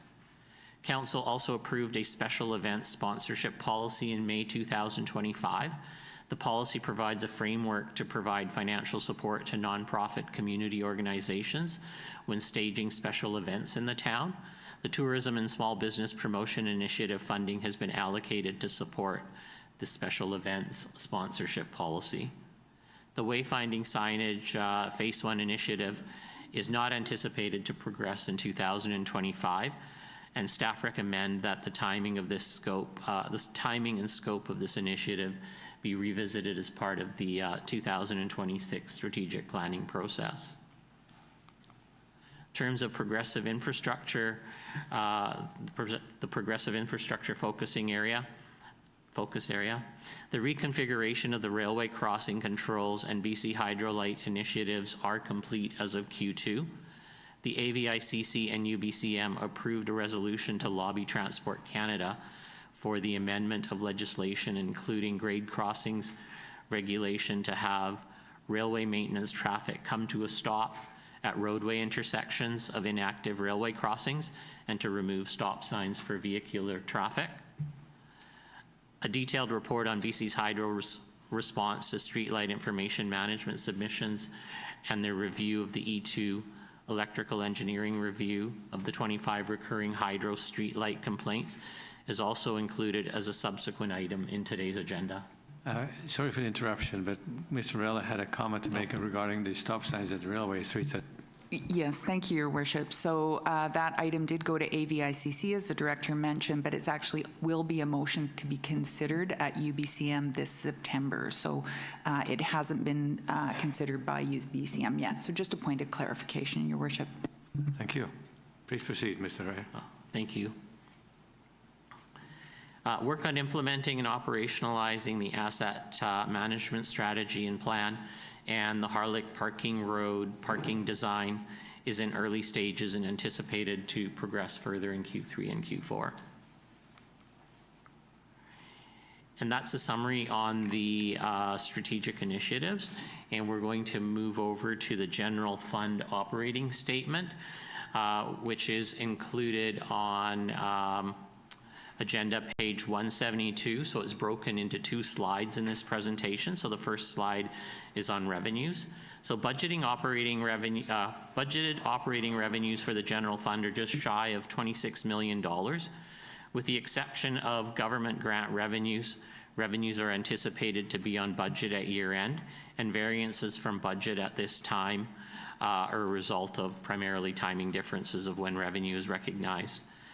The 2025 budgeted grant revenues do include $4.6 million for 2 airport grant-dependent projects for which grants were not awarded in 2025.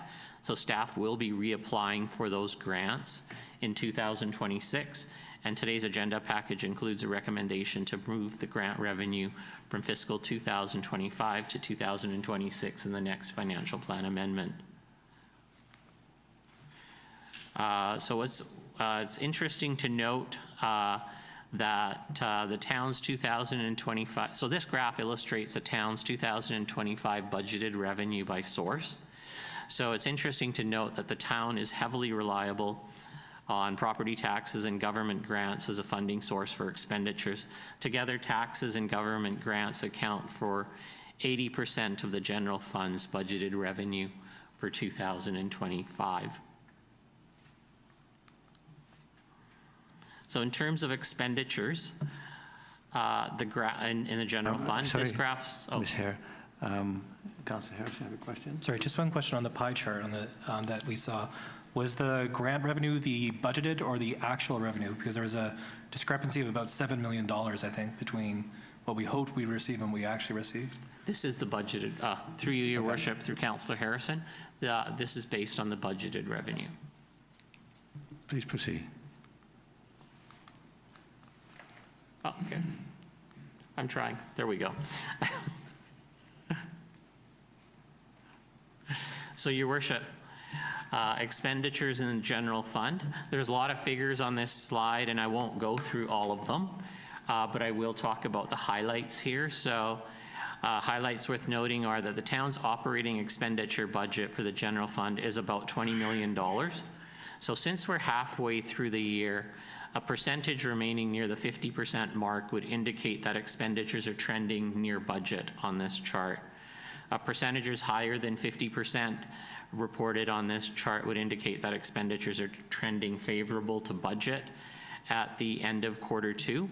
So the overall expenditures are anticipated to be near budget at year end, and those that are trending favorable to budget, such as the council strategic initiatives and the airport, are primarily, again, due to timing. So, for example, strategic initiatives really got going after the financial plan was approved, so in March and April. So a lot of work will be done in Q3 and Q4 on those. And same with the airport, for example. There are significant fuel purchases that are made in Q3 and Q4 in comparison to Q1 and Q2. I have summarized the contents of this graph, of that chart into a pie chart here. And so this graph basically summarizes the 2025 operating expenditures into major areas. So on an annual, this is based on the 2025 budget. So approximately $7.8 million is budgeted for operations, and that includes transportation and drainage, parks, facilities, and buildings, and solid waste. And $4.3 million is budgeted for administration, which would include council and the CAO's office, corporate and legislative services, human resources, finance, IT, and GIS. And $3.6 million for protective services, which is comprised of fire, police, and emergency planning. And $1.6 million is contributed to the general fund asset reserves, and that can be broken down into $1.3 million for the replacement of assets and about $300,000 for investment in new assets. And we have $1.1 million budgeted for community and partnership events, and just under close to $1 million for strategic initiatives and about $800,000 for planning and development expenditure budget. In the next section here, each of the department heads are going to speak to progress in 2025 made on initiatives that each department heads. And so we'll be starting off with the CAO, speaking to the CAO's office. Ms. Rilla. Thank you, Your Worship. I'd like to start my section really by thanking Council for their kind, steady, thoughtful leadership and governance. That really facilitates my next 2 points, which is respectful participation by the community. Their input and engagement, even when they are divided on issues, remains respectful, which is very important in these chambers, so they are to be commended. And lastly, to thank staff for their exceptional service. It is a long list of items that went before this, and they really do move mountains, so thank you to staff. The Office of the CAO does really touch on all of those strategic initiatives and capital projects, as well as the general operations. In particular, I've been working closely with staff on the policy review, supporting the official community plan review, finalizing that committee and commission phase 2, and supporting due diligence on the common. So on top of those pieces, I really am hands-on with staff on a couple of those big initiatives. So it's been a very full first 2 quarters, and again, thank you for a very successful first half of the year, Your Worship.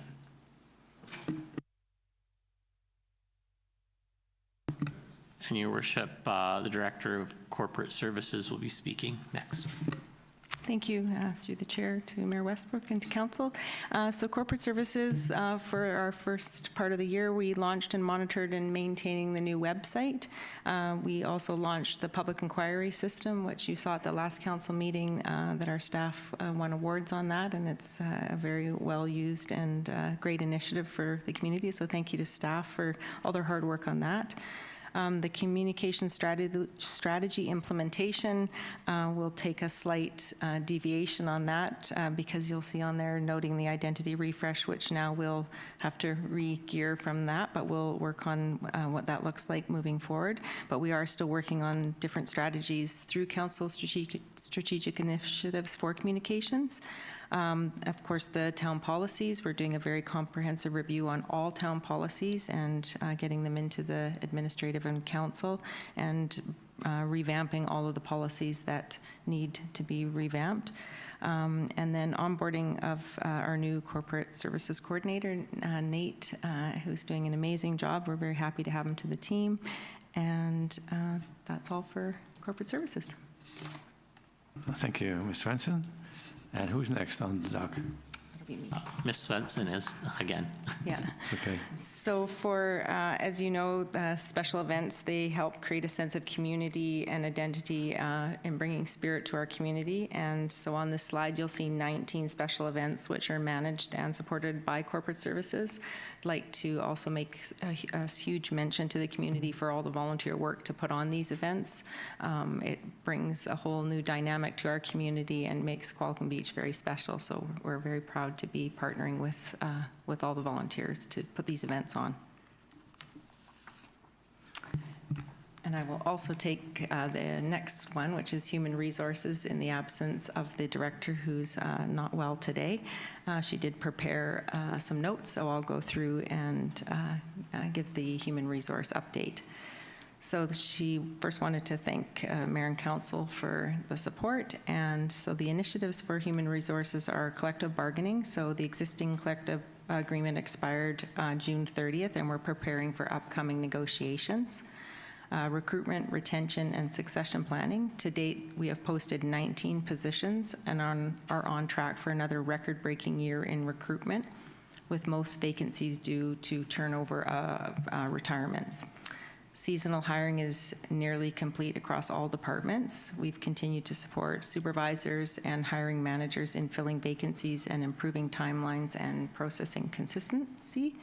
They've also focused on exploring internal growth opportunities and strengthening retention for the future, so training all of our staff. Some fostering an initiative and agile workforce. They continue to review the key HR policies and procedures to support a modern, responsive workplace. Some examples include reviewing onboarding processes, training policies and programs, remote work for exempt staff considerations to ensure they reflect current needs and encourage flexibility. This helps the town stay flexible and respond quickly to change. The fourth initiative is strengthening safety culture, injury prevention, and the return to work program.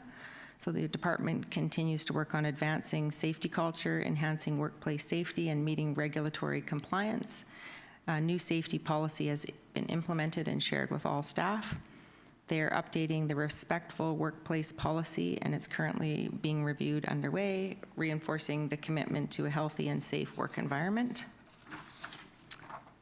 And they participated in the National Safety Week with positive feedback and encouragement from staff all across all departments and achieved greater participation levels at this time.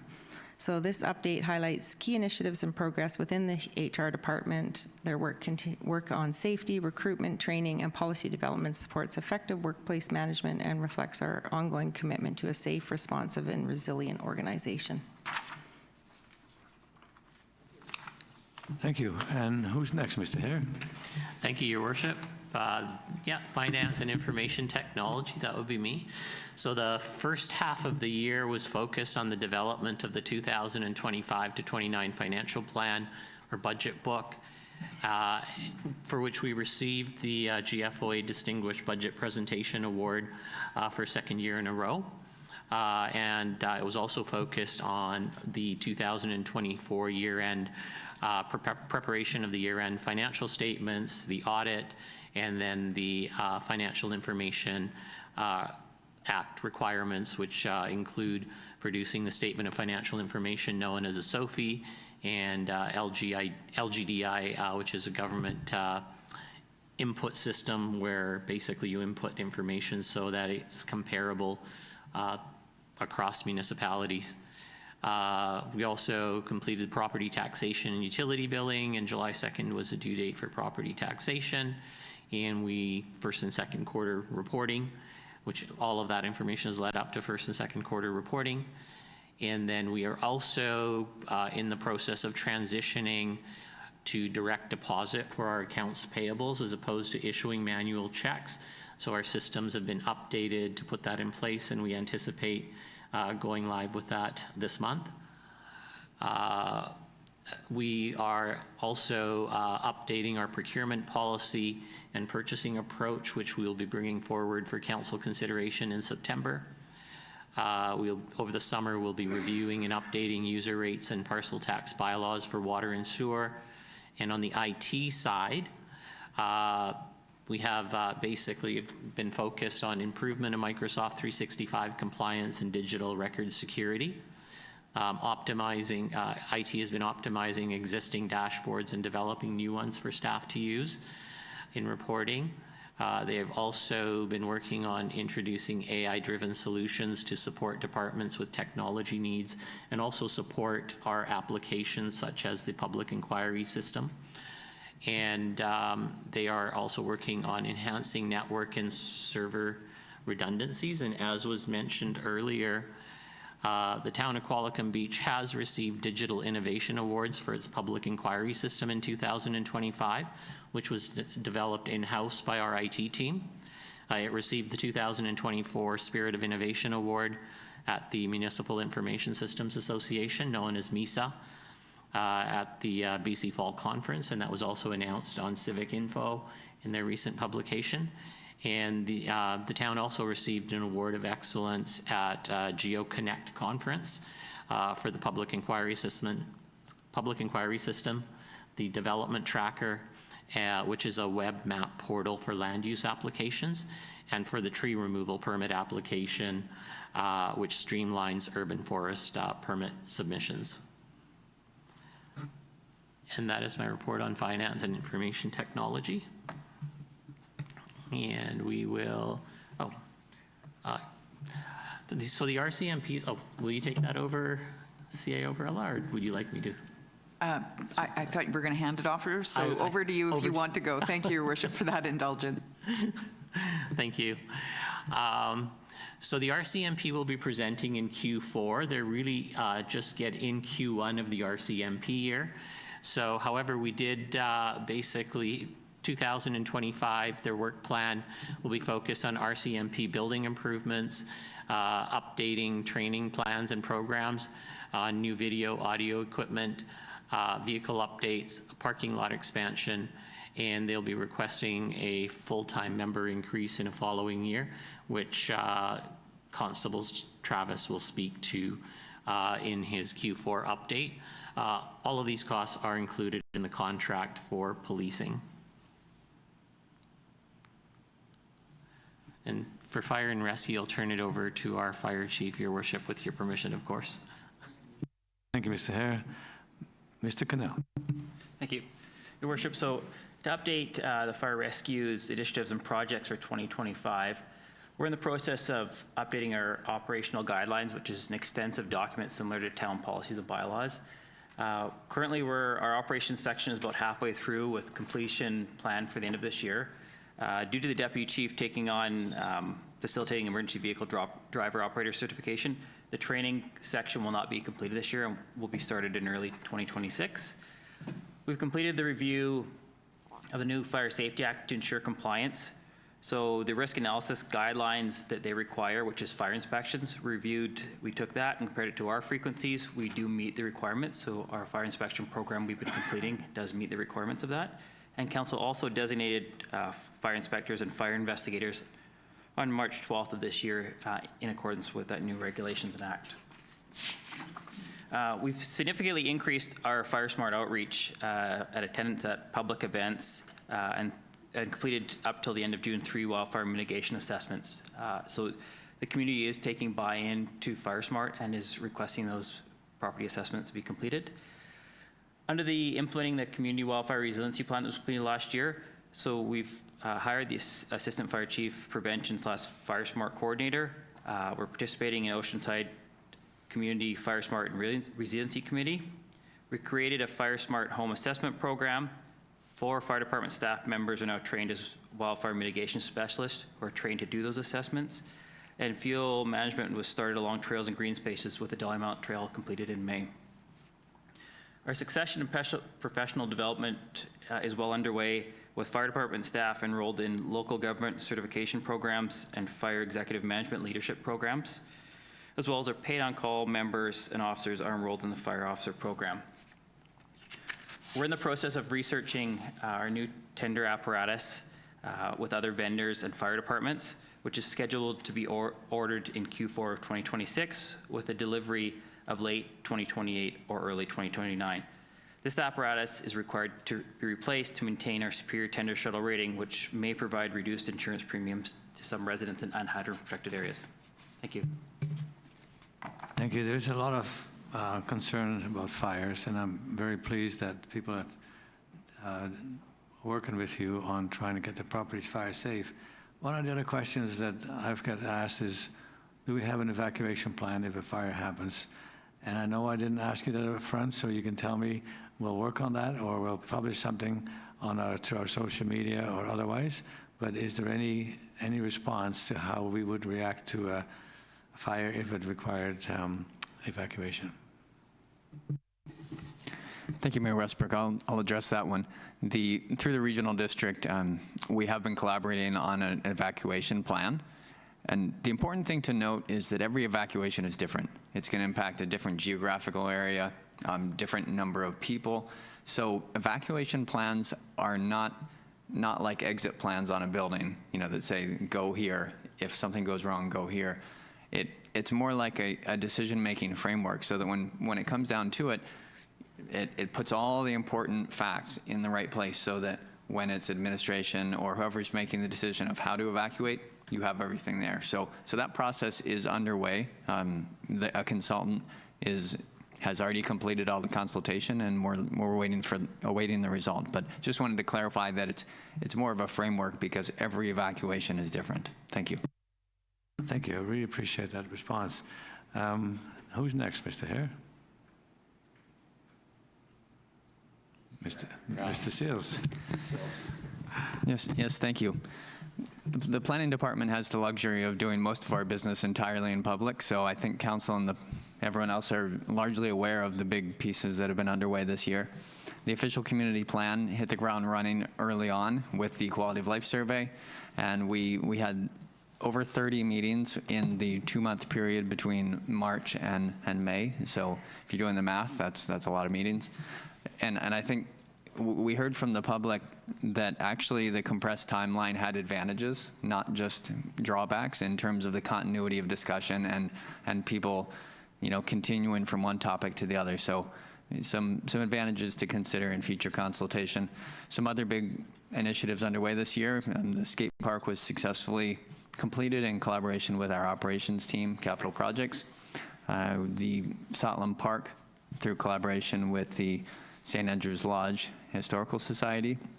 We do have a consultant working on the Pathways to Sustainable Development project right now. Mentioned emergency response, and we were talking about evacuation planning, but there's other emergency program updates underway. There is currently a vacancy in that position, but fortunately, because we had collaborate with Parksville, there's a lot of overlap and mutual support. So even though we're down one person, they're fully capable of continuing the emergency operation Oceanside while we're filling that vacancy. So with that, I'd say that completes my report. Thank you. I go to the skateboard park once in a while, not to use it, but to watch other people use it. It's interesting. But one issue that was raised was that some of the dirt gets onto the cement, and that is a killer for somebody who comes flying down that slope, and the dirt gets kicked on. I know the grass didn't take, what was sprayed on, but we may need to rake it back a bit so it doesn't get onto on the concrete surface. Thank you. Next, I think, is Mr. Hansen. Thank you, Your Worship. Chris and I are going to do the next couple of sections. So I'll do transportation and drainage. The community transportation plan, as you're aware, is a live document. You've got an overall planning document that you did a number of years ago, but on an annual basis, you come back and look at safety improvements and other types of modifications you want to make to that plan. That process is continuing. I've seen, since my few months here, I've seen quite a few inquiries about safety improvements, traffic calming, and those kinds of inquiries from the public as well. That will come back to council in the early fall as recommendations for specific improvements. So that process is underway. Accessibility improvements, I think we reported back to you in our capital section. We have the project here on Primrose for the sidewalk letdowns. That project is underway. We're also doing a crosswalk at Hall Road. I think that was part of our presentation to you as well under accessibility. Our core services, preventative maintenance. This is the season when we do a lot of our sensitive maintenance work in and around environmental areas that are sensitive. So a lot of this stuff requires permits. We are doing cleaning out of drainage facilities that require fisheries permits. All that work is underway. And master drainage plans is in progress as well as a sewer. I think we reported also to you on that a couple of weeks ago. Those plans are about 50% complete and will be completed either at the end of this year or beginning of next. Preliminary designs, these are conceptual design projects that will lead to capital projects in the following years. The most significant one we've been working at this year is Highway 19A improvements. Although it's mostly a paving improvement project, there are other aspects to that project. There's safety aspects and aesthetic aspects that will come into that project. We're just getting the base plans completed now and starting that conceptual design process, and we will be coming back to council with some concept plans in the fall on that project. Chris, do you want to take the works piece? Thank you, Your Worship, Council. The projects we've got here is the tennis courts resurfacing. That is hopefully what we discussed earlier at the meeting, that is going to provisionally be booked for starting the 4th of August and finish the 15th of August, weather permitting. This work is required because of the cracks that we have in the tennis courts. So this will be crack repairs and resurfacing, and then after the resurfacing we'll have to do all the lines again, and they'll go to the same way that the existing lines that we have in the tennis courts. The next one is Judges Row staircase. That's preliminarily booked for late July, beginning of August for that to start, and that is the replacement of the failing wooden stairs that we have between Judges Row and Knight Terrace. There's a small section of stairs there, and that work, again, as I say, will be starting late July. The maintenance of the town trees, boulevards, parks, trails, baskets, flower beds and cemetery are ongoing throughout the year, and I'm happy to say that we've now added the newly opened skateboard park to that list of information that we need to look after. And the last one for parks this year is a new chain link fence at the off-leash dog park at Garden Road. That fence has been failing for several years, and the maintenance on it is costing more than it would be to do the replacement. So this year we've put that one in there. We don't have an actual start date yet, but it will be completed in Q3. On to buildings and facilities. The first one we have here is we've got the Parks Yard storage and drying room. That is ongoing. It started in Q2, will hopefully be finished by Q4. There's several components to this one because of the storage that we needed before we could actually start the drying room, but that will be completed by Q4. The Civic Centre lower roof. This will be discussed later on in the agenda today regarding the tender award, but that is for replacement for this year. The Civic Centre kitchen floor, that has already been planned, and the work will be starting the week of August 25th to 29th, and that is to fix the flooring that has failed in the kitchen, and obviously the work that we did before regarding the grease trap that had to get repaired in 2024.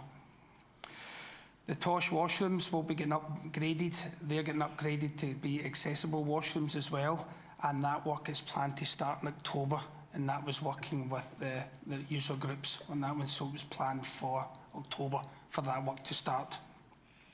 The Fire Hall Northwest wooden wall repair, we have a date, and that will be Q4 before that work will start to get that repaired. We've got a slight damage on that south facing wall which needs repaired before we get any leakage into the building. The Fire Hall heat recovery system, this is actually a rollover from 2024. It hasn't quite been complete, but this will be completed in Q3 to close that recovery system to make sure that system is working correctly. And the last one that's complete was the Town Hall space for the offices upstairs. We split one office into two to make room for staff. Okay. Thank you. Your Worship, I'll speak on behalf of our airport manager. Our airport manager did provide a quarterly update on the airport at the June 25th Committee of the Whole meeting. But he's shared a couple of highlights of items that are included on in the budget book on page 112. So with respect to the Transport Canada audit, in March 2025, Transport Canada conducted a process inspection of the airport's aviation safety management system, known as the SMS program. And the inspection was conducted over a 2-day period and found that there were some findings related to administration and training records, such as incomplete documentations. Since the inspection, staff have been working on a corrective action plan with Transport Canada. On the review of the airport establishment and operations bylaw, the initiative was addressed in strategic planning in 2025, for 2025, and Council directed staff to do a review of the airport establishment and operations bylaw. Staff have been researching and compiling information pertaining to the airport bylaws, and staff will be providing an updated bylaw and report to Council for their consideration in the fourth quarter of 2025. And with respect to the Airport Authority noise sensitive map, as part of Council's 2025 strategic initiatives, Council again directed staff to investigate the viability process and estimated budget to identify if the communities of Qualicum Woods, the Evergreens, Aldous Road, Cottonwood Drive, and Hemsworth Road areas could become recognized as a noise-sensitive area. Staff will be providing a comprehensive report to Council for their consideration in the third quarter of 2025. Thank you. I think Ms. Varela would like to add to that. Thank you, Your Worship. So as the accountable executive for the airport, I would like to reassure both council and the community that the findings of Transport Canada, the audit occurs every few years. So those deficiencies in record keeping really relate to prior to having an airport manager. So we continue to work with Transport Canada to implement those corrective actions as required. But again, operations have much improved since Council provided a dedicated airport manager. So I thought that was important, Your Worship. Thank you. We had, we always get big turnouts when there's the airport committee of the whole meeting. And last time we saw a kind of a mix of people who like the airport and then some who complain about the noise. And by changing the noise-sensitive area map, it moved the flights over to an area that is now heavily impacted when it comes to the riding rings and other health concerns. And we were waiting for Transport Canada to give us some indication of how much control as a local airport authority we really have. Whether we could, say, have restricted flight circuits so they couldn't happen all the time, and at one time that was the case apparently. So people are always asking us, why can't we make some changes, and a lot of it depends on whether we have the authority. Any timeline that you think we can provide as to when we would get those responses, Ms. Villa? I believe we've committed to the end of the third quarter, Your Worship. Thank you. So are we done with the reports? We are? Yes. Okay. Well, we've got a couple of motions that you want us to take on. Oh, actually, I had a couple of operating reports for utilities as well before we move on to the motions. So we have the water fund utility here. So essentially, this is the operating report. We anticipate being on budget at year end. We've identified the revenues and expenditures for the water utility. So the actual water user fees basically are for usage up to the end of April here. However, at year end, water user fees are anticipated to be on budget. One of the things I'd like to point out is in the agenda package on page 174, there is a clerical error in the total revenue in actuals. It should read as $2,040,000. There's a formula error and it didn't add the transfer in from the water infrastructure reserve of $298,100 into the total, but it is corrected in the online version. And then in the sewer, sanitary sewer area, we have total revenues of $1,038,000 budgeted for 2025, and $1,038,000 in expenses. And of those, 326 represents a contribution to the sewer infrastructure reserve. And overall revenues and expenditures are anticipated to be on budget at year end. And again, the actual revenues for sewer user fees are to April 30th, 2025 currently. On the error that was you identified on page 174, which one was incorrect So in our in- agenda package? In the column 2025 actual, Yeah. it says 1,742,700. Yeah. So the details don't add up to that. It should read 2,040,800 as per this table here. Okay. Thank you. And the last section here is on just a little bit of information on grants. So in 2025, we've listed the grants that we depend on for our expenditures. So on an annual basis, we receive about $451,000 from the Canada Community Building Fund, which is essentially was known as the gas tax fund. That money gets put into the reserve, and then council allocates that spending to capital projects during the budget process. The Beach Creek View platform, the $30,000 is a carry forward of grant funding for the walkway and estuary. That total grant was for $520, but $30,000 was not used in 2024 and carried forward and spent in the beginning, or used in the beginning of 2025. Then the Highway 19A ditch infill project is funded by a BC Active Transportation grant to the amount of $500,000. And then the Little Qualicum Riverbank Stabilization Planning Project is also funded by $125,000 in grant funds. So in 2025, total of $1.1 million in grant funding. So significant, we rely on grants significantly to forward a lot of our initiatives.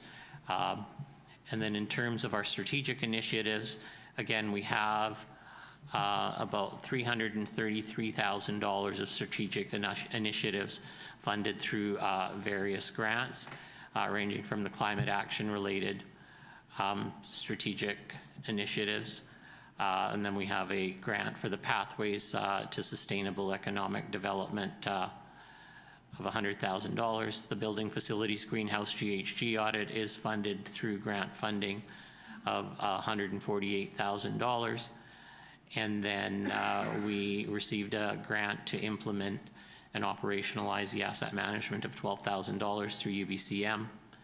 And then the Community Outreach and Support Program, we've used community, basically Community Emergency Preparedness Fund funding to fund $11,000 of the Community Outreach Support Program. And then in terms of our ongoing operating funding, we do on an annual basis receive a small communities protection grant funding, about $394,000, and this funding is based on is awarded to communities with populations under 20,000 people rather. We have traffic fine revenue sharing we received from the provincial government of $50,000. And again, that's distributed based on policing costs and population. And then in terms of emergency management, we received $80,000 in funding for that program, and the Oceanside Community Action Team initiative has received $55,000 of grant funding, which is funding that's distributed to initiatives dealing with the action performed by the action team. Emergency Communications Network, we received $45,000 of funding for that, and the Wildfire Resiliency Coordinator position was funded through $75,000 of funding. And the Emergency Management Response Indigenous Engagement grant funding of $40,000 was distributed equally to Nanoose First Nation and Qualicum First Nations. And so again, $739,000 of funding and operations. Again, we rely significantly on grant funding to forward these initiatives. And that concludes the first and second quarter update. And staff recommendations are for council to receive the update for information. And then we've basically got 3 recommendations with respect to deferring projects from 2025 to 2026. Again, related to when grant funding will be reapplied for. Thank you. Before we go any further, any questions to Mr. Hare? Councillor Harrison. Oh, there are several. So one is, just off the top, we have an AVICC resolution in the strategic plan update, but there are 2 resolutions advancing to UBCM. So why are there only 1 mentioned in the update? Only one is reflected by his department. The other one is, I think, about mental health. Okay, so where would it be, though, in the initiatives that are underway? I'm just curious because if one of them requires some degree of staff work, shouldn't both of them? I'm just a little bit confused on that point. I see Ms. Varela with her hand up. Okay, Ms. Varela. Thank you, Your Worship. The one relating to the railway crossing was a strategic initiative of council. The second one was a resolution of council. So again, this update really focuses on council's initiative, but we'll note that exemption. We do recognize the motion as being on the floor at the upcoming UBCM, so we can report back after that outcome. Just another thing, too. I'm a little bit concerned. I'm not sure if it's something that will be showing up later on, but there is a resolution regarding our strategic initiative for best practices for multi-generational housing. And I'm wondering if Mr. Sales could just give us a brief update on where that is, because it's not mentioned in this update. Thank you. Through the chair to Councillor Harrison. I don't recall that being in the 2025 budget year, but if it is in this year. Okay. Was there, if I could ask a clarifying question, that one overlapped quite a bit with the Ways to Achieve Attainable Market Housing project, did it not? Not really. So that was about, we have a huge number of single seniors living on their own, and so it's looking at how do you promote multi-generational housing. There's a $5,000 allotment, and it was supposed to be done in conjunction with the OCP, and the OCP process sort of drawing to a close, and I haven't seen any mention of it as of yet. Ms. Varela. Thank you, Worship. We do anticipate having an additional meeting next week, so perhaps staff could take that offline and report back to council at the next council meeting. Just because I remember the strategic planning, it was advanced to this year. It was supposed to be 2028 originally, and then in the strategic planning, we advanced it to this calendar year. One thing I'm a little bit curious about, so Mr. Hare broke down a bunch of grants, but earlier in the report, it says that we received $92,500 versus $7.5 million budgeted, and then we went over 3 pages of grants that we did receive. So I'm just curious why on one page it says we got basically 1% of the grants we applied for, and on another subsequent slides we have over $1 million worth of grants. I'm just curious why there's that discrepancy. Sorry, are you referring to my PowerPoint presentation or an agenda page in the agenda? Well, it's my PowerPoint. Sorry, I'm trying to go back to. Just because we covered so much without a break, it's a bit hard to go back. But right around the slide where you had the pie chart, which showed the distribution of funding, the previous page to that, I believe, had roughly $7 million. I don't have the exact page in our agenda. I'm just going to that. Sorry, yeah. It's this one right here, I think you're looking at, right? Where we have year-to-date grants, and it's something like 1%. Oh. Yeah, government grants contributions. Okay, so it's a timing difference. The $7.4 million is our actual budgeted amount.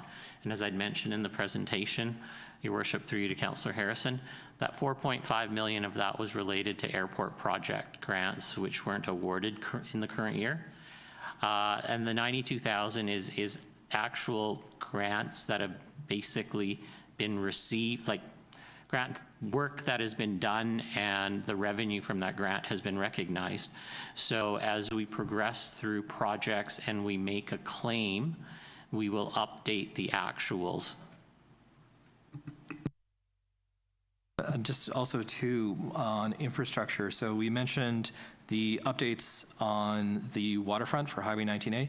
I'm just wondering, this is something I've raised before, I just want to double check. So in the past when I asked this question about the status of the seawall, we haven't done any sort of investigation to that. After catastrophic failure 3 years ago, I'm kind of curious where we're at with figuring out the status of our seawall. Yes, we are aware of that. We are considering it and looking at it as part of our 19A project planning, at least from the point of view of the base plans.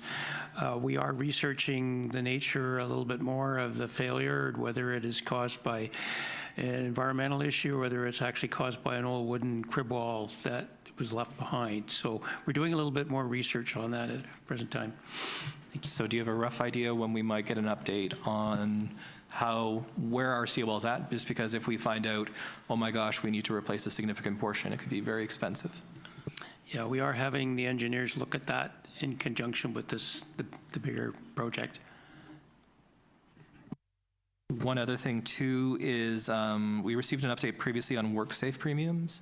I know the director of HR isn't here, so maybe that'd be another day, because I know Heather's basically covering for that. But just because we saw a significant escalation over 3 years, I'm wondering, is that sort of flattening out or is it continuing to go up? Thank you, through the chair. So the rates have increased 2.12% in 2020 to an estimated 5.1% in 2024, translating in an estimated cost of $270,000 in WCB premiums. So that's relatively flat, all things considered. Okay, that's good. And then just last question to the fire chief. You mentioned the Fire Smart outreach, and I saw the social media post about the farmers market and offering people the ability to get a sort of like a Fire Smart, how should I say it, consultation, I guess, almost for their house. I'm just wondering what level of uptake, because I know that's something we funded through a grant for community wildfire resilience. Yeah, thank you, through the chair to Councillor Harrison. So we're uptake in the community is a little bit slow at the start, so that's why we've gone to public events. We reach out there. We've done 3 so far. The Fire Smart coordinator has actually been in contact with a couple of neighborhoods and other residents to complete more assessments. So we're getting there, but the start was slow into the year. Now as it's getting warmer, we're seeing on the news more wildfires. There's usually a lot more interest through the summer and into September on the assessments in your property and questions. But we're at 3 so far this year.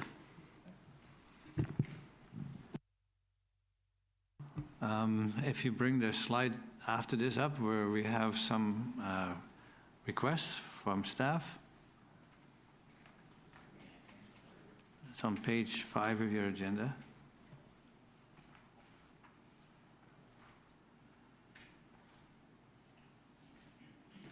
Would you like to speak to those, Mr. Hare?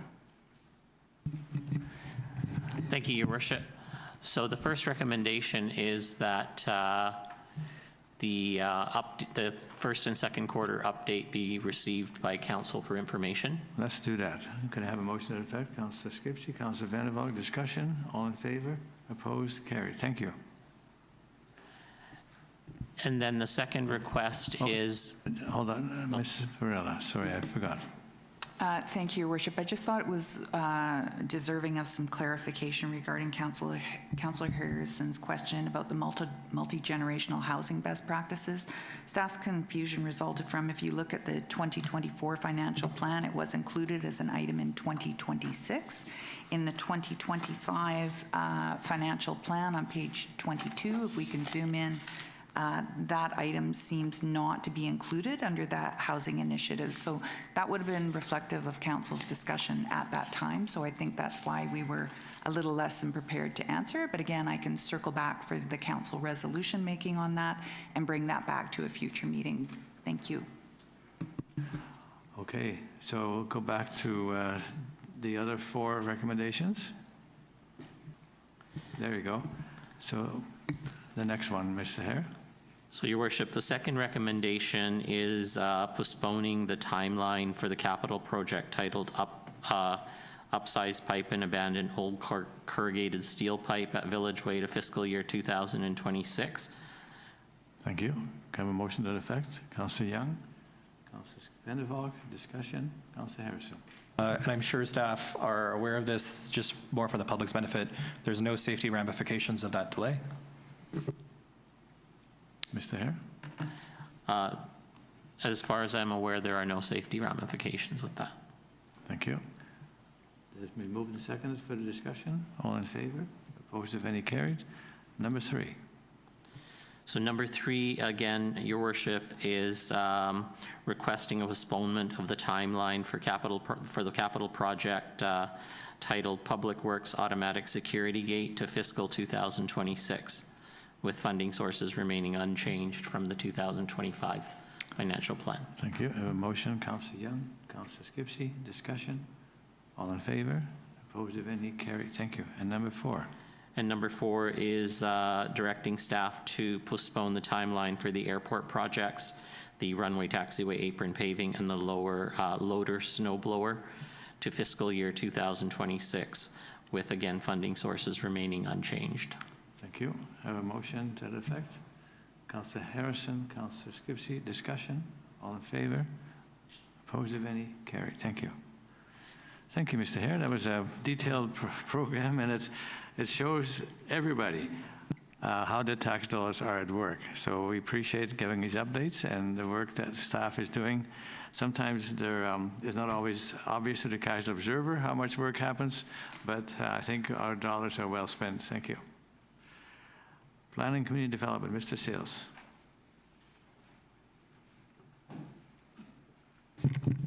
Yes, thank you, Mayor Westbrook. We have a few items under planning, and I do have some slides. Looks like taking a minute to load. So the first item under planning is consideration of a development permit for a property on Fern Road East, which is the car wash. This was referred to the Advisory Planning Commission. The Advisory Planning Commission supported the application, but did note some concerns with the frontage on Fern Road, and specifically the lack of pedestrian accommodation and concern about the orientation of parking that would have virtually the entirety of the frontage taken up with vehicular circulation. So the recommendation, after considering the concerns expressed by the APC, is to eliminate these stalls here directly in the front, and then that would allow landscaping to be included there, and also there on the side. Circulation is provided through the laneway. It doesn't need to recirculate back out. And then the other addition would be that there could be a sidewalk along the front there. So those recommendations are included in the package, and staff recommend moving forward with those additional requirements. Thank you. Thank you. I'd like to see it get on the table and we can discuss it. Councillor Harrison, Councillor Skipsey, discussion. Councillor Skipsey. Thank you. Just in reviewing the APC meeting, the removal of the Fern Road East exit. At that meeting, it was discussed, and I just wondered if this recommendation had been discussed with the applicant, because during the APC meeting, it sounded as if this was really important. I think they used the word critical to the project, so I just wanted to know if they are on board with that. Mr. Sales. Thank you, Mayor Westbrook. So we did have a meeting with the applicant and gave them a heads up as to what the recommendations would be coming forward. I can't say that they're supportive of the removal of that access, but they didn't express any major concerns at that time. Thank you. Okay. And then I guess with changing that would allow the tree to stay? Is that part of the idea with the landscaping? Because that was another thing. What about the tree is what I heard from the APC. Mr. Sales. Thank you. So whether or not it's existing tree or a new tree would require a little bit more discussion. I do know that some people have looked at the tree and feel like a different tree would be better suited in the site. So really that would probably be a discussion with maybe their landscape architect, or proposing what might go back, and also an assessment of the current tree. So I can't answer that definitively, other than to say that there would be landscaping in that area. Okay. Thank you. Okay. Councillor Harrison. So I do agree with the idea of getting rid of the front parking to not have cars pull in all through the frontage of the property and have a sidewalk, because we are going to see over the next several decades, more development in the East Village area. Over the next several decades, you're going to see more. So a sidewalk along Fern makes sense. I do have a little bit concerned, though, about removing the exit, the first recommendation, the closure altogether. I think this is overall relatively fine. The one irony is I was getting my teeth cleaned a little while ago, and the young teenage son, his dream is to do a car wash auto detailing business. I'm like, well, lucky you. There's going to be a business opening in the future potentially. But yeah, I just have a problem with the recommendation 1A. I think the rest are reasonable. I just worry about that one, particularly if it's been stressed in the past. I'm not sure if there's any way where we could have a little bit of back and forth with the proponent on that. Are they looking to get this project approved now, or is this something where we could maybe have a little bit of discussion with them on what are, if we do 1A, what are the impacts? Mr. Seals. Thank you, Mayor Westbrook. So if council is amenable to either eliminating that exit or not, we can have the discussion. I do know that the applicant is very keen to see this move to approval so they can prepare the building permit plans and commence with construction. So I don't think it wouldn't be preferable to defer it for a long period of time. But the question is, the proponent, it sounds like this is critical to their project. Is it critical to their project? And have we had the discussion? Thank you, Mayor Westbrook. As I noted, we had a meeting with the applicant and noted that we would be recommending a sidewalk and the removal of those elements along the front there. And at that time, it wasn't identified as a major roadblock. Okay, thank you. So it's been moved and seconded. Councillor Harrison. And just, I don't know if you had one of the drawings which showed the amended circulation as a result. So it would basically be, they would have to go out into the laneway in the back as they've gone through. Am I correct in that? Mr. Seals. Yes, to the chair to Councillor Harrison, that is correct. Okay. Further discussion. All in favor? Opposed, if any? Carried. Thank you, Mr. Seals. Next project. Thank you. The next item under planning today is a zoning amendment application for a property at 510 Chester Road. This is currently one large residential lot. It's zoned RR1, which was a designation very similar to the previous R1, residential 1, but because the property was over 1 acre, it wasn't included in the Bill 44 amendments. So it has the RR1 designation. And the proposal is to essentially reformat this large single property into 8 units. So one house currently exists on the property, and that house would be retained, and then they would be proposing to construct or subdivide to allow the creation of 7 other small lots that would accommodate single detached dwelling units. So there is a context map in your package, and this is the proposed subdivision plan. In discussions with the applicant, they've requested a road cross-section that is less than the required cross-section in the town's engineering standards. And there's a few ways to address this if council wanted to support a fee simple subdivision. So one would be for them to approach the town and apply for a development variance permit so council could consider reducing that road standard. The second is that they could proceed with the proposal as a bare land strata, which carries with it different requirements for engineering standards. There are some renderings about the form and character of what would be contemplated for the new detached dwellings on these properties. If this does advance forward, these will be registered via a Section 219 restrictive covenant to ensure that as the property is built out, that this form and character is carried forward. There are 2 recommendations in the package today. The first addresses the compliance with the official community plan. And so, first of all, as we've encountered on a few previous zoning amendment applications, the first decision for council, ironically in the process, is to determine whether it's compliant with the OCP. And from the perspective of staff, given that this is a neighborhood that's identified for residential, the neighboring parcels are all detached residential, staff do fully consider this to be compliant with the official community plan. So there is that recommendation, but it would require council endorsement.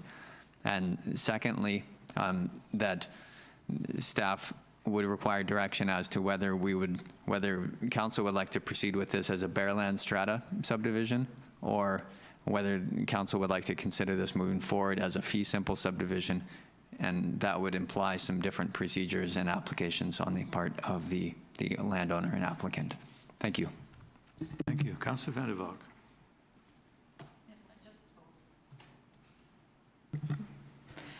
I just wanted to clarify, Director Sales said 7 additional lots, but is there not 8 additional lots plus the existing one? Yes, my mistake. I misspoke. Yes, 8 additional. Okay, thank you.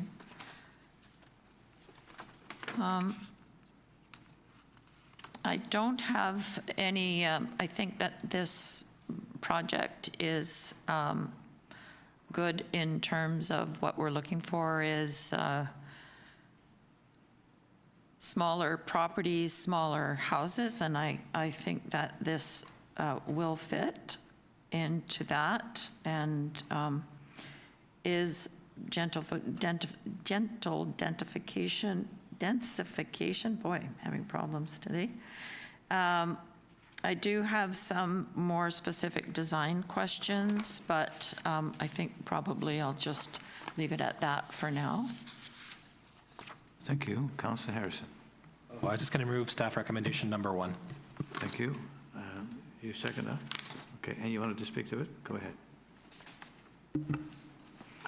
Well, I just had a couple of questions, but one is, again, Mr. Sales mentioned that the current house would stay, but the staff report says it is proposed to be removed, so I just wanted clarification on that. Mr. Sales. Yes, thank you. So after reviewing the staff report, the applicant did reach out and confirm that that house would be staying. So, Okay, good. so that is information that wasn't reflected in the staff report. Thank you. Thank you for that clarification. I'm happy to hear that. And then I just wondered about an opportunity for the town perhaps to receive some kind of community amenity contribution.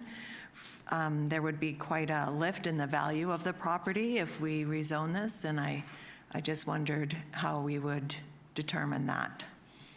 Mr. Sales. Thank you, Mayor Westbrook. Through the chair to Councillor Skipsey, this property would be subject to the community amenity contribution that the town has, the policy. So the town staff would be following that procedure in accordance with that policy if this moves forward. So that requires an appraisal based on current land use potential, and then an assessment based on future land use potential. And the CAC policy outlines a procedure for determining what type of a donation the town might expect or receive in that scenario. Okay, thank you. Go ahead. Just if the roadway is not to the town standard, just does the fire department have any concerns about the width or being able to access all of the properties? Mr. Sales or our fire chief can respond to that. Yeah, thank you, Worship. Yes, we did review the property. It is a short turnaround, not long roadway, so we are able to still protect this. There is some other regulations that can be put in place with sprinklers and stuff like that, but we'll leave that for the permit stage at this time. Okay, thank you. Councillor Harrison. Just one question through the chair to staff. So Bill 44, I thought CACs gave way to ACCs, amenity contribution, something, there's a new acronym, and I'm not sure if we've dealt with that yet as a council. Mr. Sales. Yes, thank you. So the province did introduce ACCs, amenity cost contributions, as you note, but they didn't eliminate the community amenity contributions. So the town hasn't implemented any bylaws to take use of that new ACC legislation. So the CAC policy still stands. Thank you. Sorry, just some of the publications I thought that they had actually got rid of our ability to do CACs, so my apologies if I'm confused on that. We're just talking about the OCP compliance, so yeah, that's just OCP compliant in my view. Good. So the first recommendation was moved and seconded, and we've discussed it. All in favor? Opposed to any? Carried. Thank you. Number 2. Councillor Skipsey? Thank you. And Councillor Harrison, had your hand up. There's two hands up at the same time. So, so it's been moved and seconded. Councillor Skipsey and Councillor Harrison, seconding. Discussion. Councillor Harrison. Just the only point on this for the staff report is that I recognize that the Eagle Crest development is viewed as a analog. I would just caution, though, that Eagle Crest is a very large, very unique development. I don't think we'll see another 210-unit development in Qualicum Beach anytime soon. I could be wrong, but I doubt it. So I just think when we're looking at this smaller scale infill, we might want to have analogs that are a little bit closer to other smaller projects, because it is kind of an order of magnitude difference. The other thing, too, is that I remember there was a fun conversation I had with someone who said, well, if we're on a strata and we pay the same taxes as someone who's on fee simple, and we're not getting the same services, and then there was an interesting conversation there. That's for another day. I think it's just simpler if we just do a fee simple at this, not fee simple, sorry, as a Bearland strata at this point. But I do think that when we're doing these reports on more infill housing, we might want to avoid comparing it to one of the largest projects in our community's history. All right. Any further discussion? All in favor? Opposed, if any? Carried. I think you meant Eagle Crest. Yeah, I meant you meant Pheasant Glen. I think that's the one I hadn't heard yet. Okay. Okay, so we got both covered. And that concludes that issue on Chester Road. Please proceed, Mr. Sills. Thank you, Mayor Westbrook. The next application is a zoning amendment and development permit application for a property at 201, 207, 211 First Avenue West. The information in your package is relatively brief. There's a brief memo and perspective renderings, and the background is that council considered a complete application more recently for this comprehensive development that includes residential on the upper floors and commercial on the ground floor with underground parking. At that time, council expressed that council was concerned about the height and wasn't willing to go to the extent that they had requested, and identified that it should be 3 stories with some flexibility. So the package in front of you today is a rendering of what the developer has indicated is as low, as the building can go, essentially. So they took off 1 floor from the entire building, prepared some perspective renderings for council to consider. If council is interested in exploring this scale of massing in more detail, then they would put together a complete plan set, and that would proceed through the process to the APC and further consideration in the future. So there are a few recommendations in your package today. The first is that staff recommend that this is compliant with the official community plan at the reduced height. The second recommendation is that it be referred to the Advisory Planning Commission, highlighting a few areas where we would like the Advisory Planning Commission to specifically comment. So that is compatibility with this transitional commercial residential area, the compatibility with the development permit area guidelines, and specifically, the desire to have smaller clustered designs of human scale and breaks in the street frontage. And thirdly, the building height, particularly in the northeast corner of the proposal, where the grade drops off, and so the height stays the same, so it has a higher perceived massing in that corner. So with that, if you have any questions, I'd be pleased to take them. Thank you. Yes, I understand that there are some questions about the 5,000 square foot, potentially medical space, and not all council is informed as about what the consequences of that are, or what other projects which have been alluded to prior are regarding medical offices. So I would move that we defer this to a special meeting on July 23rd. Councillor Harrison seconding. Discussion. Councillor Harrison. And just to point out, too, I know the proponents here, we're not trying to delay this interminably. It's 1 week. We're trying to hopefully address this as quickly as we can, just because I know that, time is important here. Yeah. No, I think July 23rd, we do have a meeting, a committee of the whole meeting, so we can add this to the, as a special council meeting to deal with that. Further discussion on the deferral. All in favor? Opposed? Carried. Thank you. And the next item is the Qualicum Road development permit. Mr. Sales. Thank you, Mayor Westbrook. The next item is a development permit application for 1025 Qualicum Road, which is Pheasant Glen. This development permit application proposes to subdivide 2 additional parcels within the area that is currently zoned for a comprehensive development, including commercial and residential. So staff consider this application and consideration to be largely procedural because it doesn't change what's buildable on the lot at all. It's just requesting that the ownership be divided, right? So they could sell this parcel and sell this parcel for a purpose that is outside of use and density. So staff do recommend that this moves forward. Typically, this type of a subdivision would just be handled by staff, but the development permit area guidelines, which were put in place at the request of the applicant, do require a council check-in through the development permit process. Thank you. Thank you. And I had a look at that property, and I think it's an ideal location to build those condominium structures. That's probably the nicest view with the right on the 9th green and the mountain view. But it also is important that it makes it a more concentrated development rather than having 90 units, I think we're talking about, spread all over, which would take up a lot more space.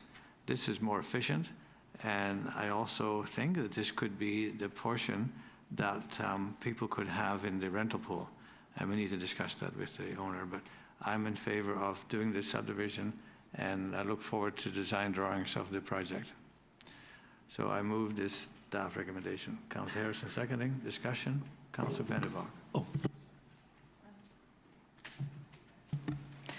I'm wondering, so is this instead of which other units? Well, there just won't be any 90 additional units. They'll just be part of the 225 approved units. Thank you. Any further discussion? Councillor Harrison. Oh, sorry, just when, I know some folks are very interested in sort of like green building, but there's reports I've read from the Environmental Protection Agency and also the state of Oregon, which gets into different types of units, and you're probably going to see about life cycle about a 1/3 reduction in the amount of greenhouse gas emissions per unit, and then probably about a 25 to 50% reduction in water usage per unit. So it is actually better overall for something that is on septic, I think, and on wells. It's better for the town in the long run to do this approach. And if that's what the proponent wants to do, great. No, actually, they're on sewer. They hooked up a $2 million line from the airport to, I think it was $2 million from the airport to that property. So I'm pretty sure they're going to use that sewer line. Okay, so with any further discussion? Councillor Skipsey.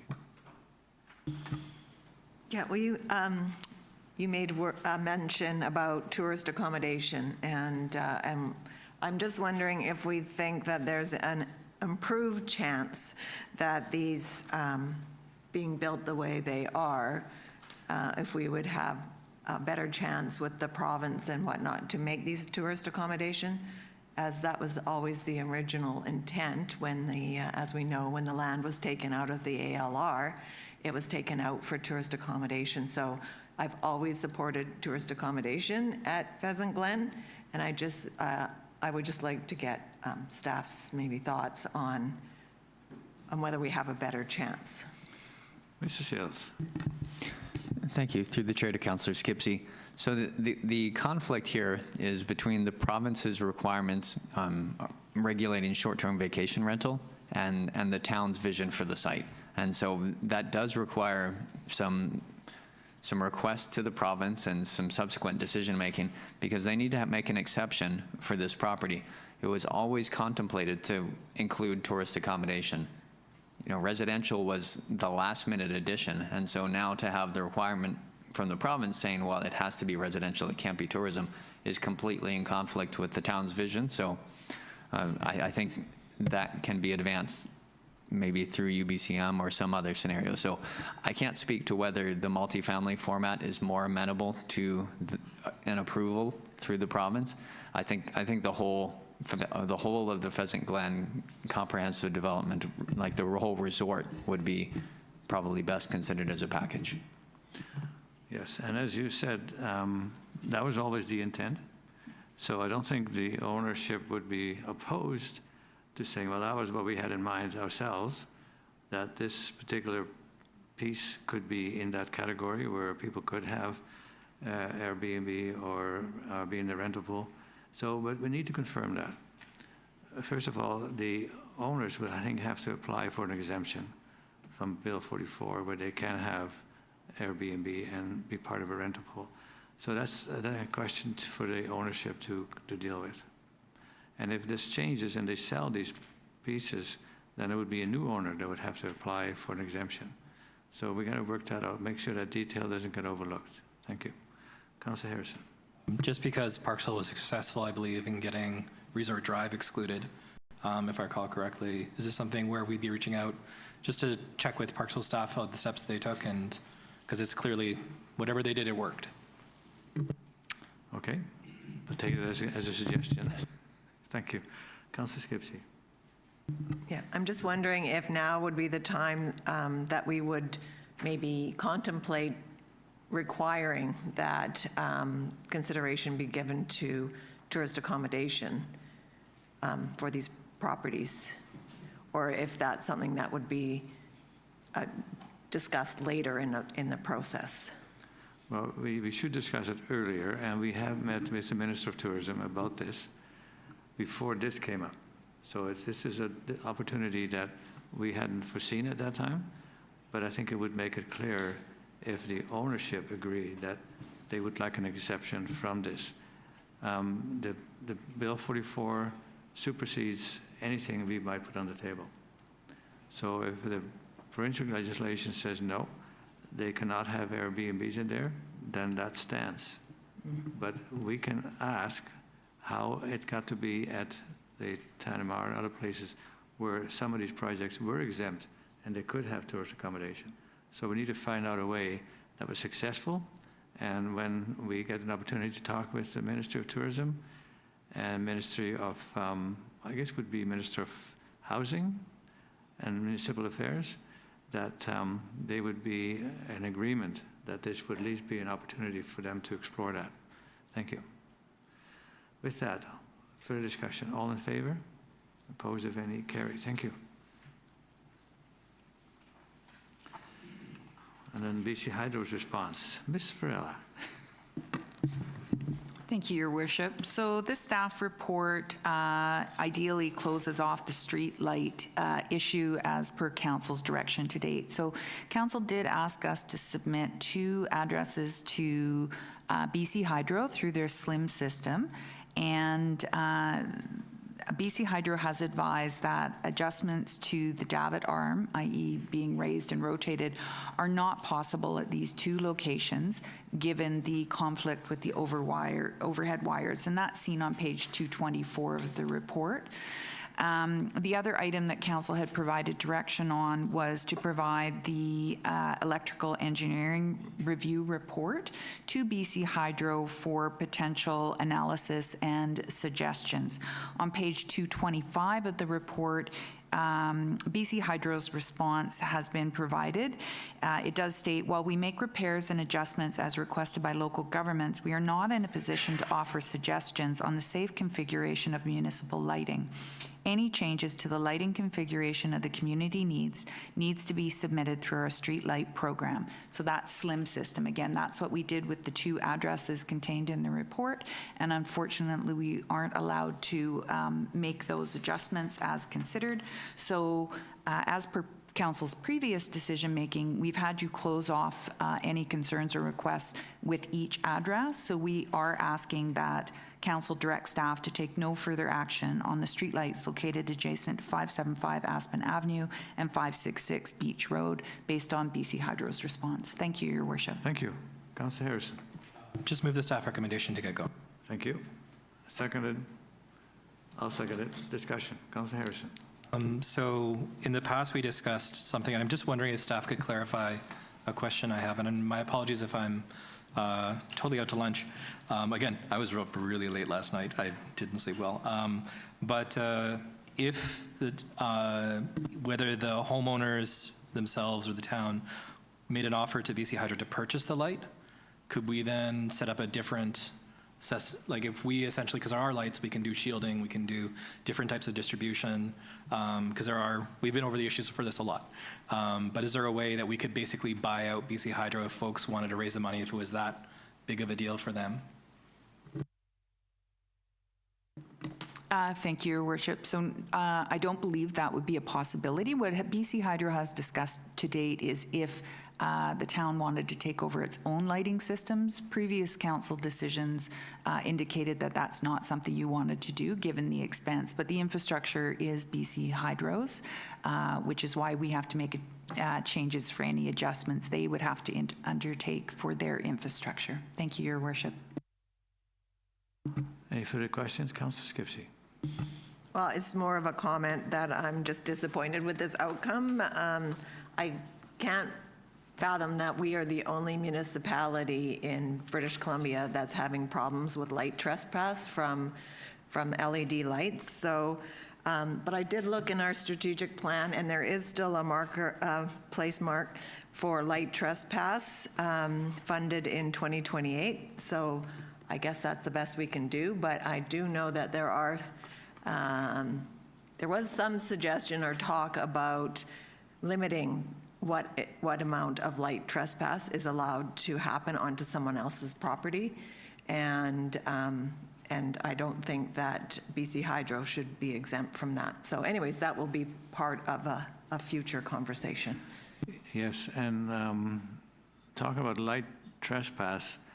Councillor Harrison mentioned something about a private property owner putting up lights, and I've seen it on the beach. Like it's actually, it doesn't point down for security purposes from what I've seen, but it actually lights up the beach, which is not good for the ecology, not good for sea life. So perhaps we can look at it from that perspective and see what we can do to eliminate some of these concerns regarding people's private lights that they put up for so-called security reasons, but it really affects other people's privacy and enjoyment of their property, and including our natural habitat.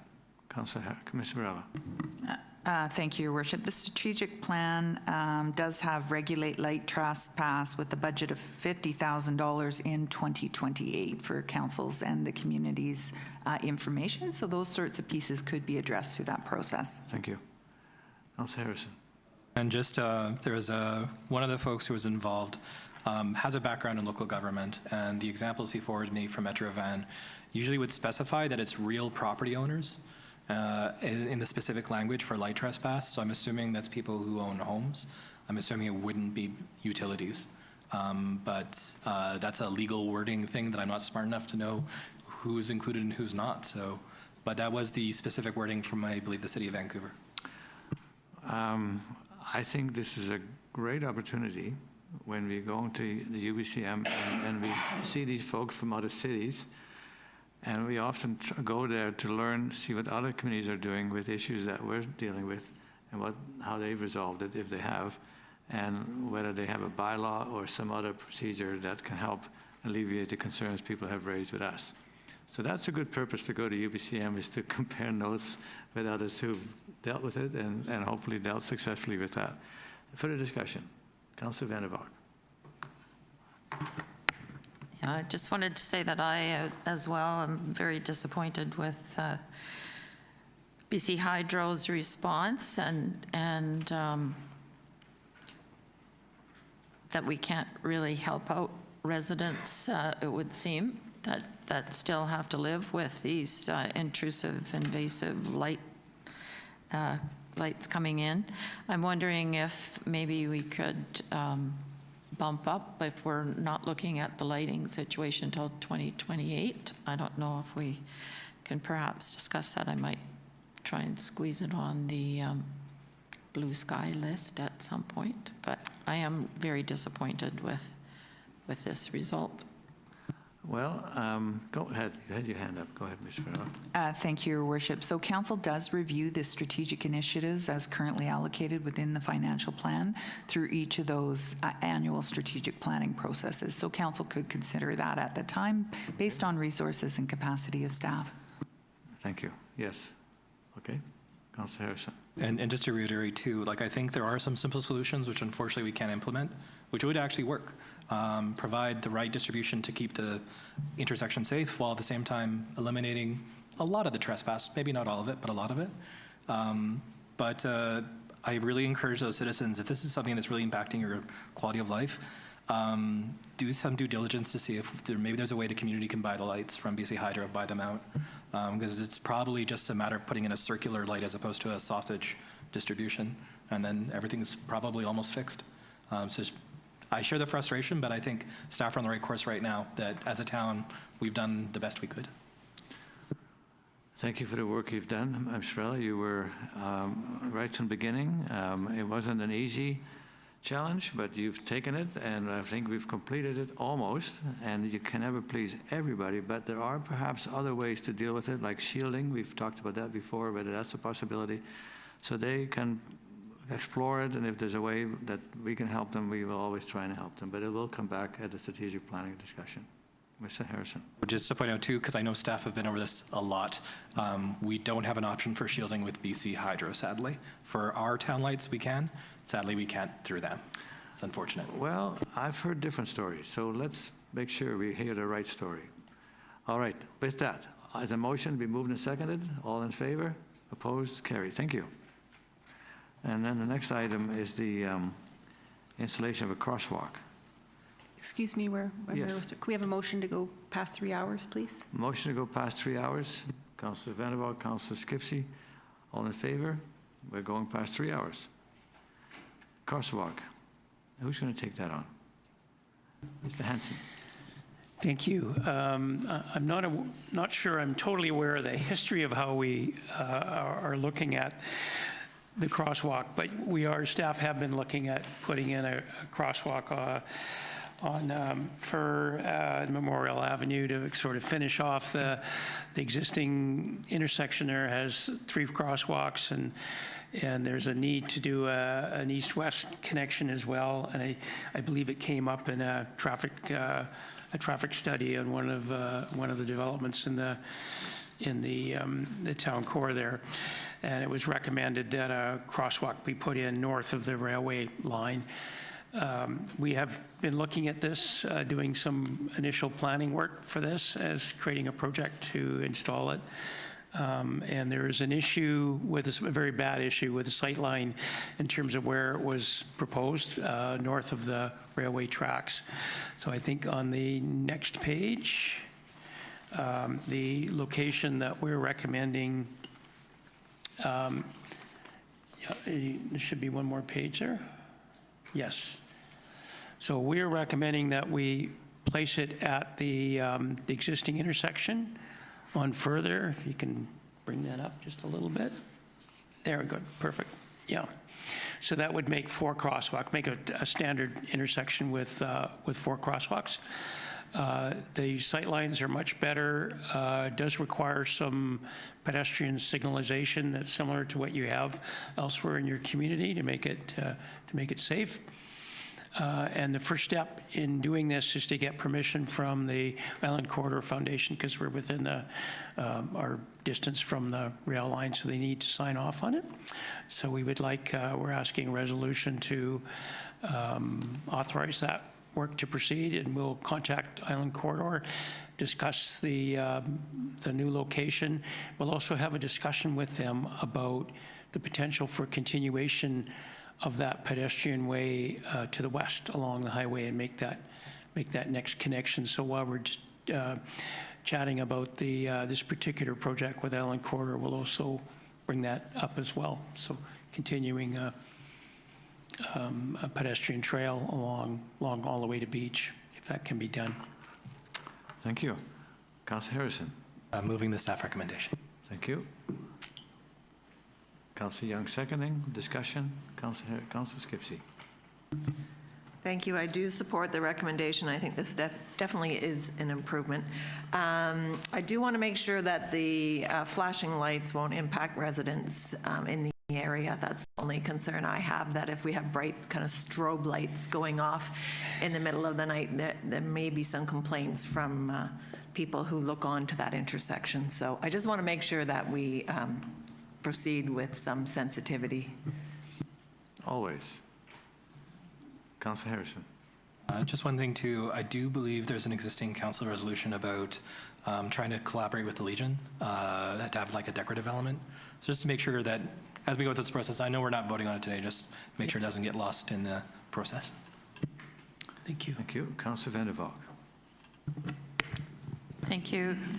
I'm a little concerned because I think that most of the problems that we have seen with people crossing over don't happen in that intersection as much as people coming off of Railway. And I understand that where it is sited originally, there's not enough sort of time for the cars to realize what's going on, that there's a pedestrian there, but I'm wondering if we could bring it a little farther down rather than, so it's still north of the tracks, because it just,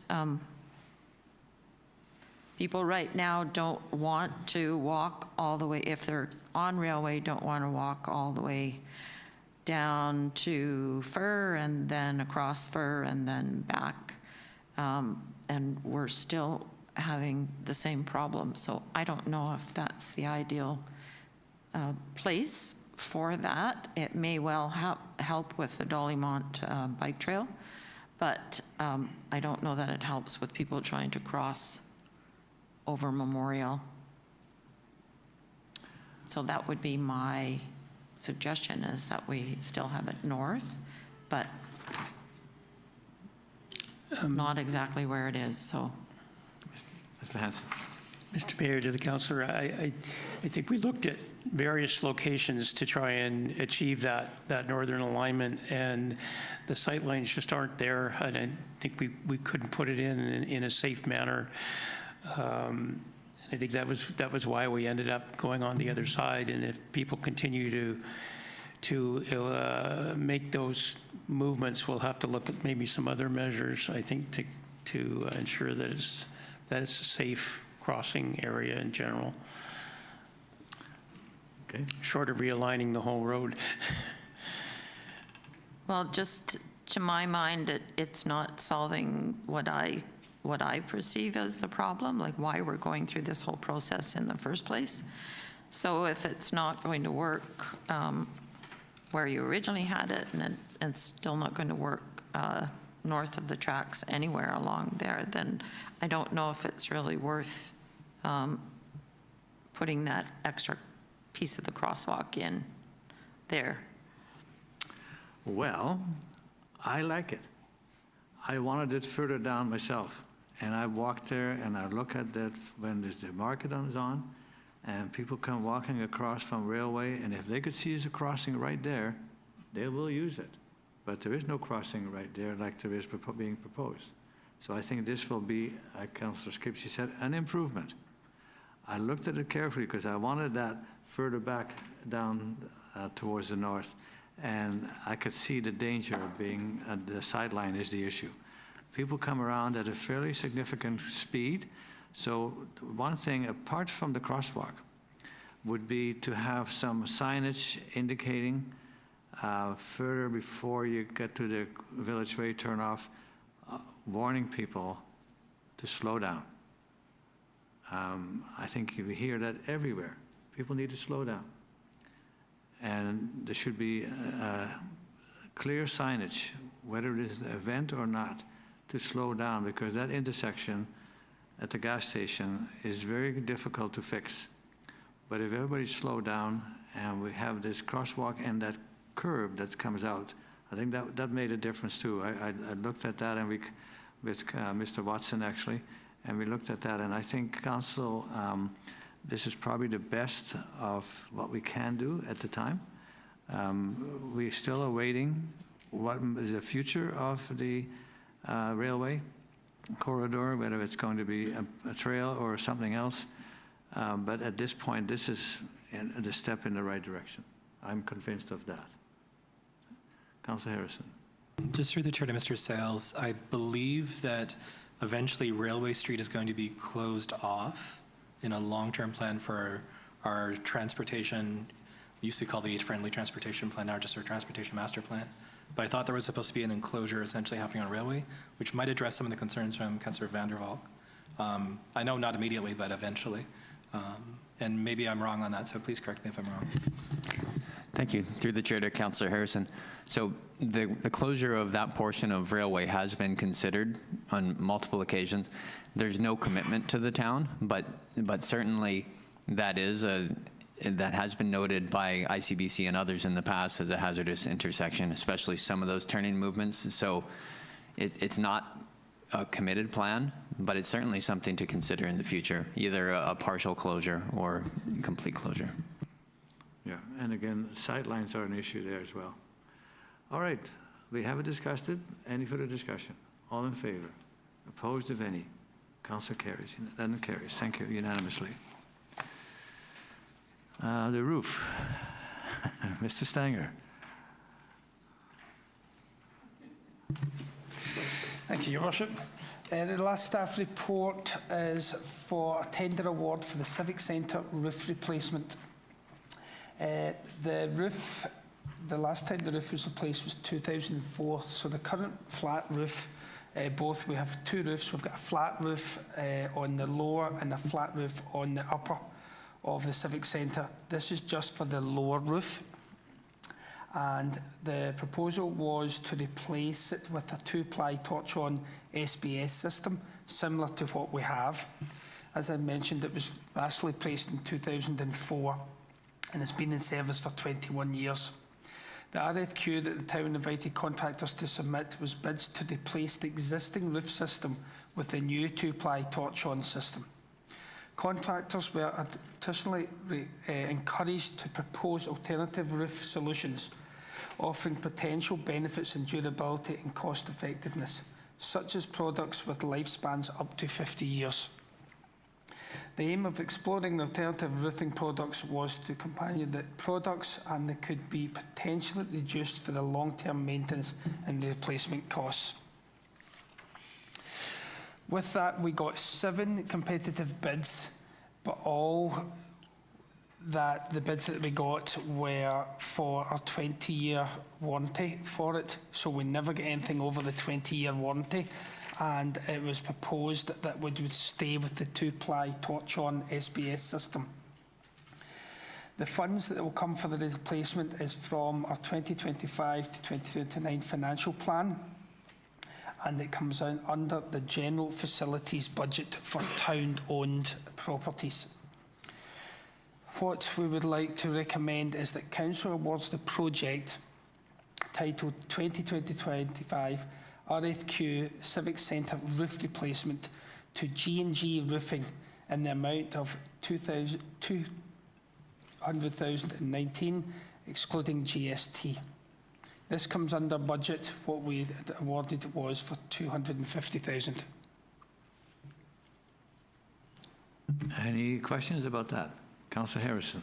Just moving the staff recommendation. Second by Councillor Young. Discussion. Councillor Skipsey. Yep. Generally, I'm in support, but I just have a question. We are having a building facilities greenhouse gas audit being done, and the Civic Center is one of the buildings that's being audited. And I just wanted to make sure that we don't expect any recommendations related to the roof for improving energy efficiency and/or consideration of maybe adding solar panels to this roof. So I just want to, before I vote, I just want to make sure that this work wouldn't limit any future opportunities here. Through the Chair, Councillor Skipsey. The report for that one is not complete yet, so I can't answer that one at that time. Yeah, we will discuss with the consultants. I believe it's a like for like, so it's not going to be significantly different from what's there now. But we will mention it to them to see if there's any issues with doing a roof replacement at this time in terms of options. Yeah, that makes sense, that if we're going to do a new roof, what do we need to do that may be very inexpensive when you do the replacement, then try and do it afterwards as far as wiring or conduits or anything like that. Because if that's going to come forward in next year, whenever this happens, and we say, yeah, we could have done that when we replaced the roof, that would not look good. Yeah. Thank you. Councillor Harrison. Again, well, there was going to be 2 points, and now there's 1 point because you just made the 1 point about the wiring. The other is just through the chair, I guess, to Mr. Sales. Are they looking also at embodied greenhouse gas emissions for that report? I'm just thinking like different materials, like wood versus cement, massive difference in greenhouse gas emissions for the same amount of materials. So is that one of the criteria just as we're moving forward with that? Thank you. Through the chair to Councillor Harrison. So the energy efficiency report that's currently underway is looking primarily at operational greenhouse gases and not necessarily embodied. With something like the Civic Center, most of the embodied energy is already in place, and something like a roof replacement won't impact it. We're just having a little bit of a sidebar as to the implications if this were to be deferred, if council wanted to consider the outcomes of that report. So would we be okay taking 2 minutes to just confer and get right back to council? Yes, of course. 2 minutes deferral. Actually, we could you can need a little longer? Okay, we get 5 minutes instead. So, thank you. We'll take a break. 5-minute recess by Councillor Harrison, second to Councillor Young. All in favor? Okay.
Has the jury reached the verdict? Sure. These bids are good for 30 days, so we have a limited time to accept them. And the roof is a torch-on roof replacement, so torch-on roof gets replaced with a torch-on roof. It's not likely that there'd be a significant impact, even if they were to put solar in there. You can put stuff up through the roof. They repair them on a regular basis, et cetera. But we would like to check with them. So if you would be okay with that, a recommendation would be to award the contract as recommended, subject to staff checking with our consultants to ensure that it would be compatible with a range of recommendations they may come up with for the building. They should be able to give that to us fairly quickly. Yep. Yep. So move the amendment. We already had a motion with the recommendation, but this is a separate motion. That's an amendment to consult with the people we're working with to try and see if it's compatible for a solar panel or such things. Okay, that's seconded by Councillor Skipsey. Discussion on the amendment. All in favor? Opposed, if any? Carried. Now, as the recommendation as amended, and that was moved and seconded. Further discussion. All in favor? Councillor Skipsey. Oh, sorry, you wanted to speak to it? Okay, you're voting early. All in favor? Okay. Anybody opposed? Motion carries. Thank you. Thank you. Thank you. And that concludes this agenda, but we had an in-camera meeting before, and we had to go recess because we weren't quite finished yet. So, Ms. Svensson, how would you like to word that? Thank you, Your Worship. We had a motion when we were in camera to recess to resume, so we'll just recess now, or we'll just resume in camera in the committee room. Thank you. And so we'll need 5 minutes to relocate, and we'll get back to the committee room. No, we already, yeah.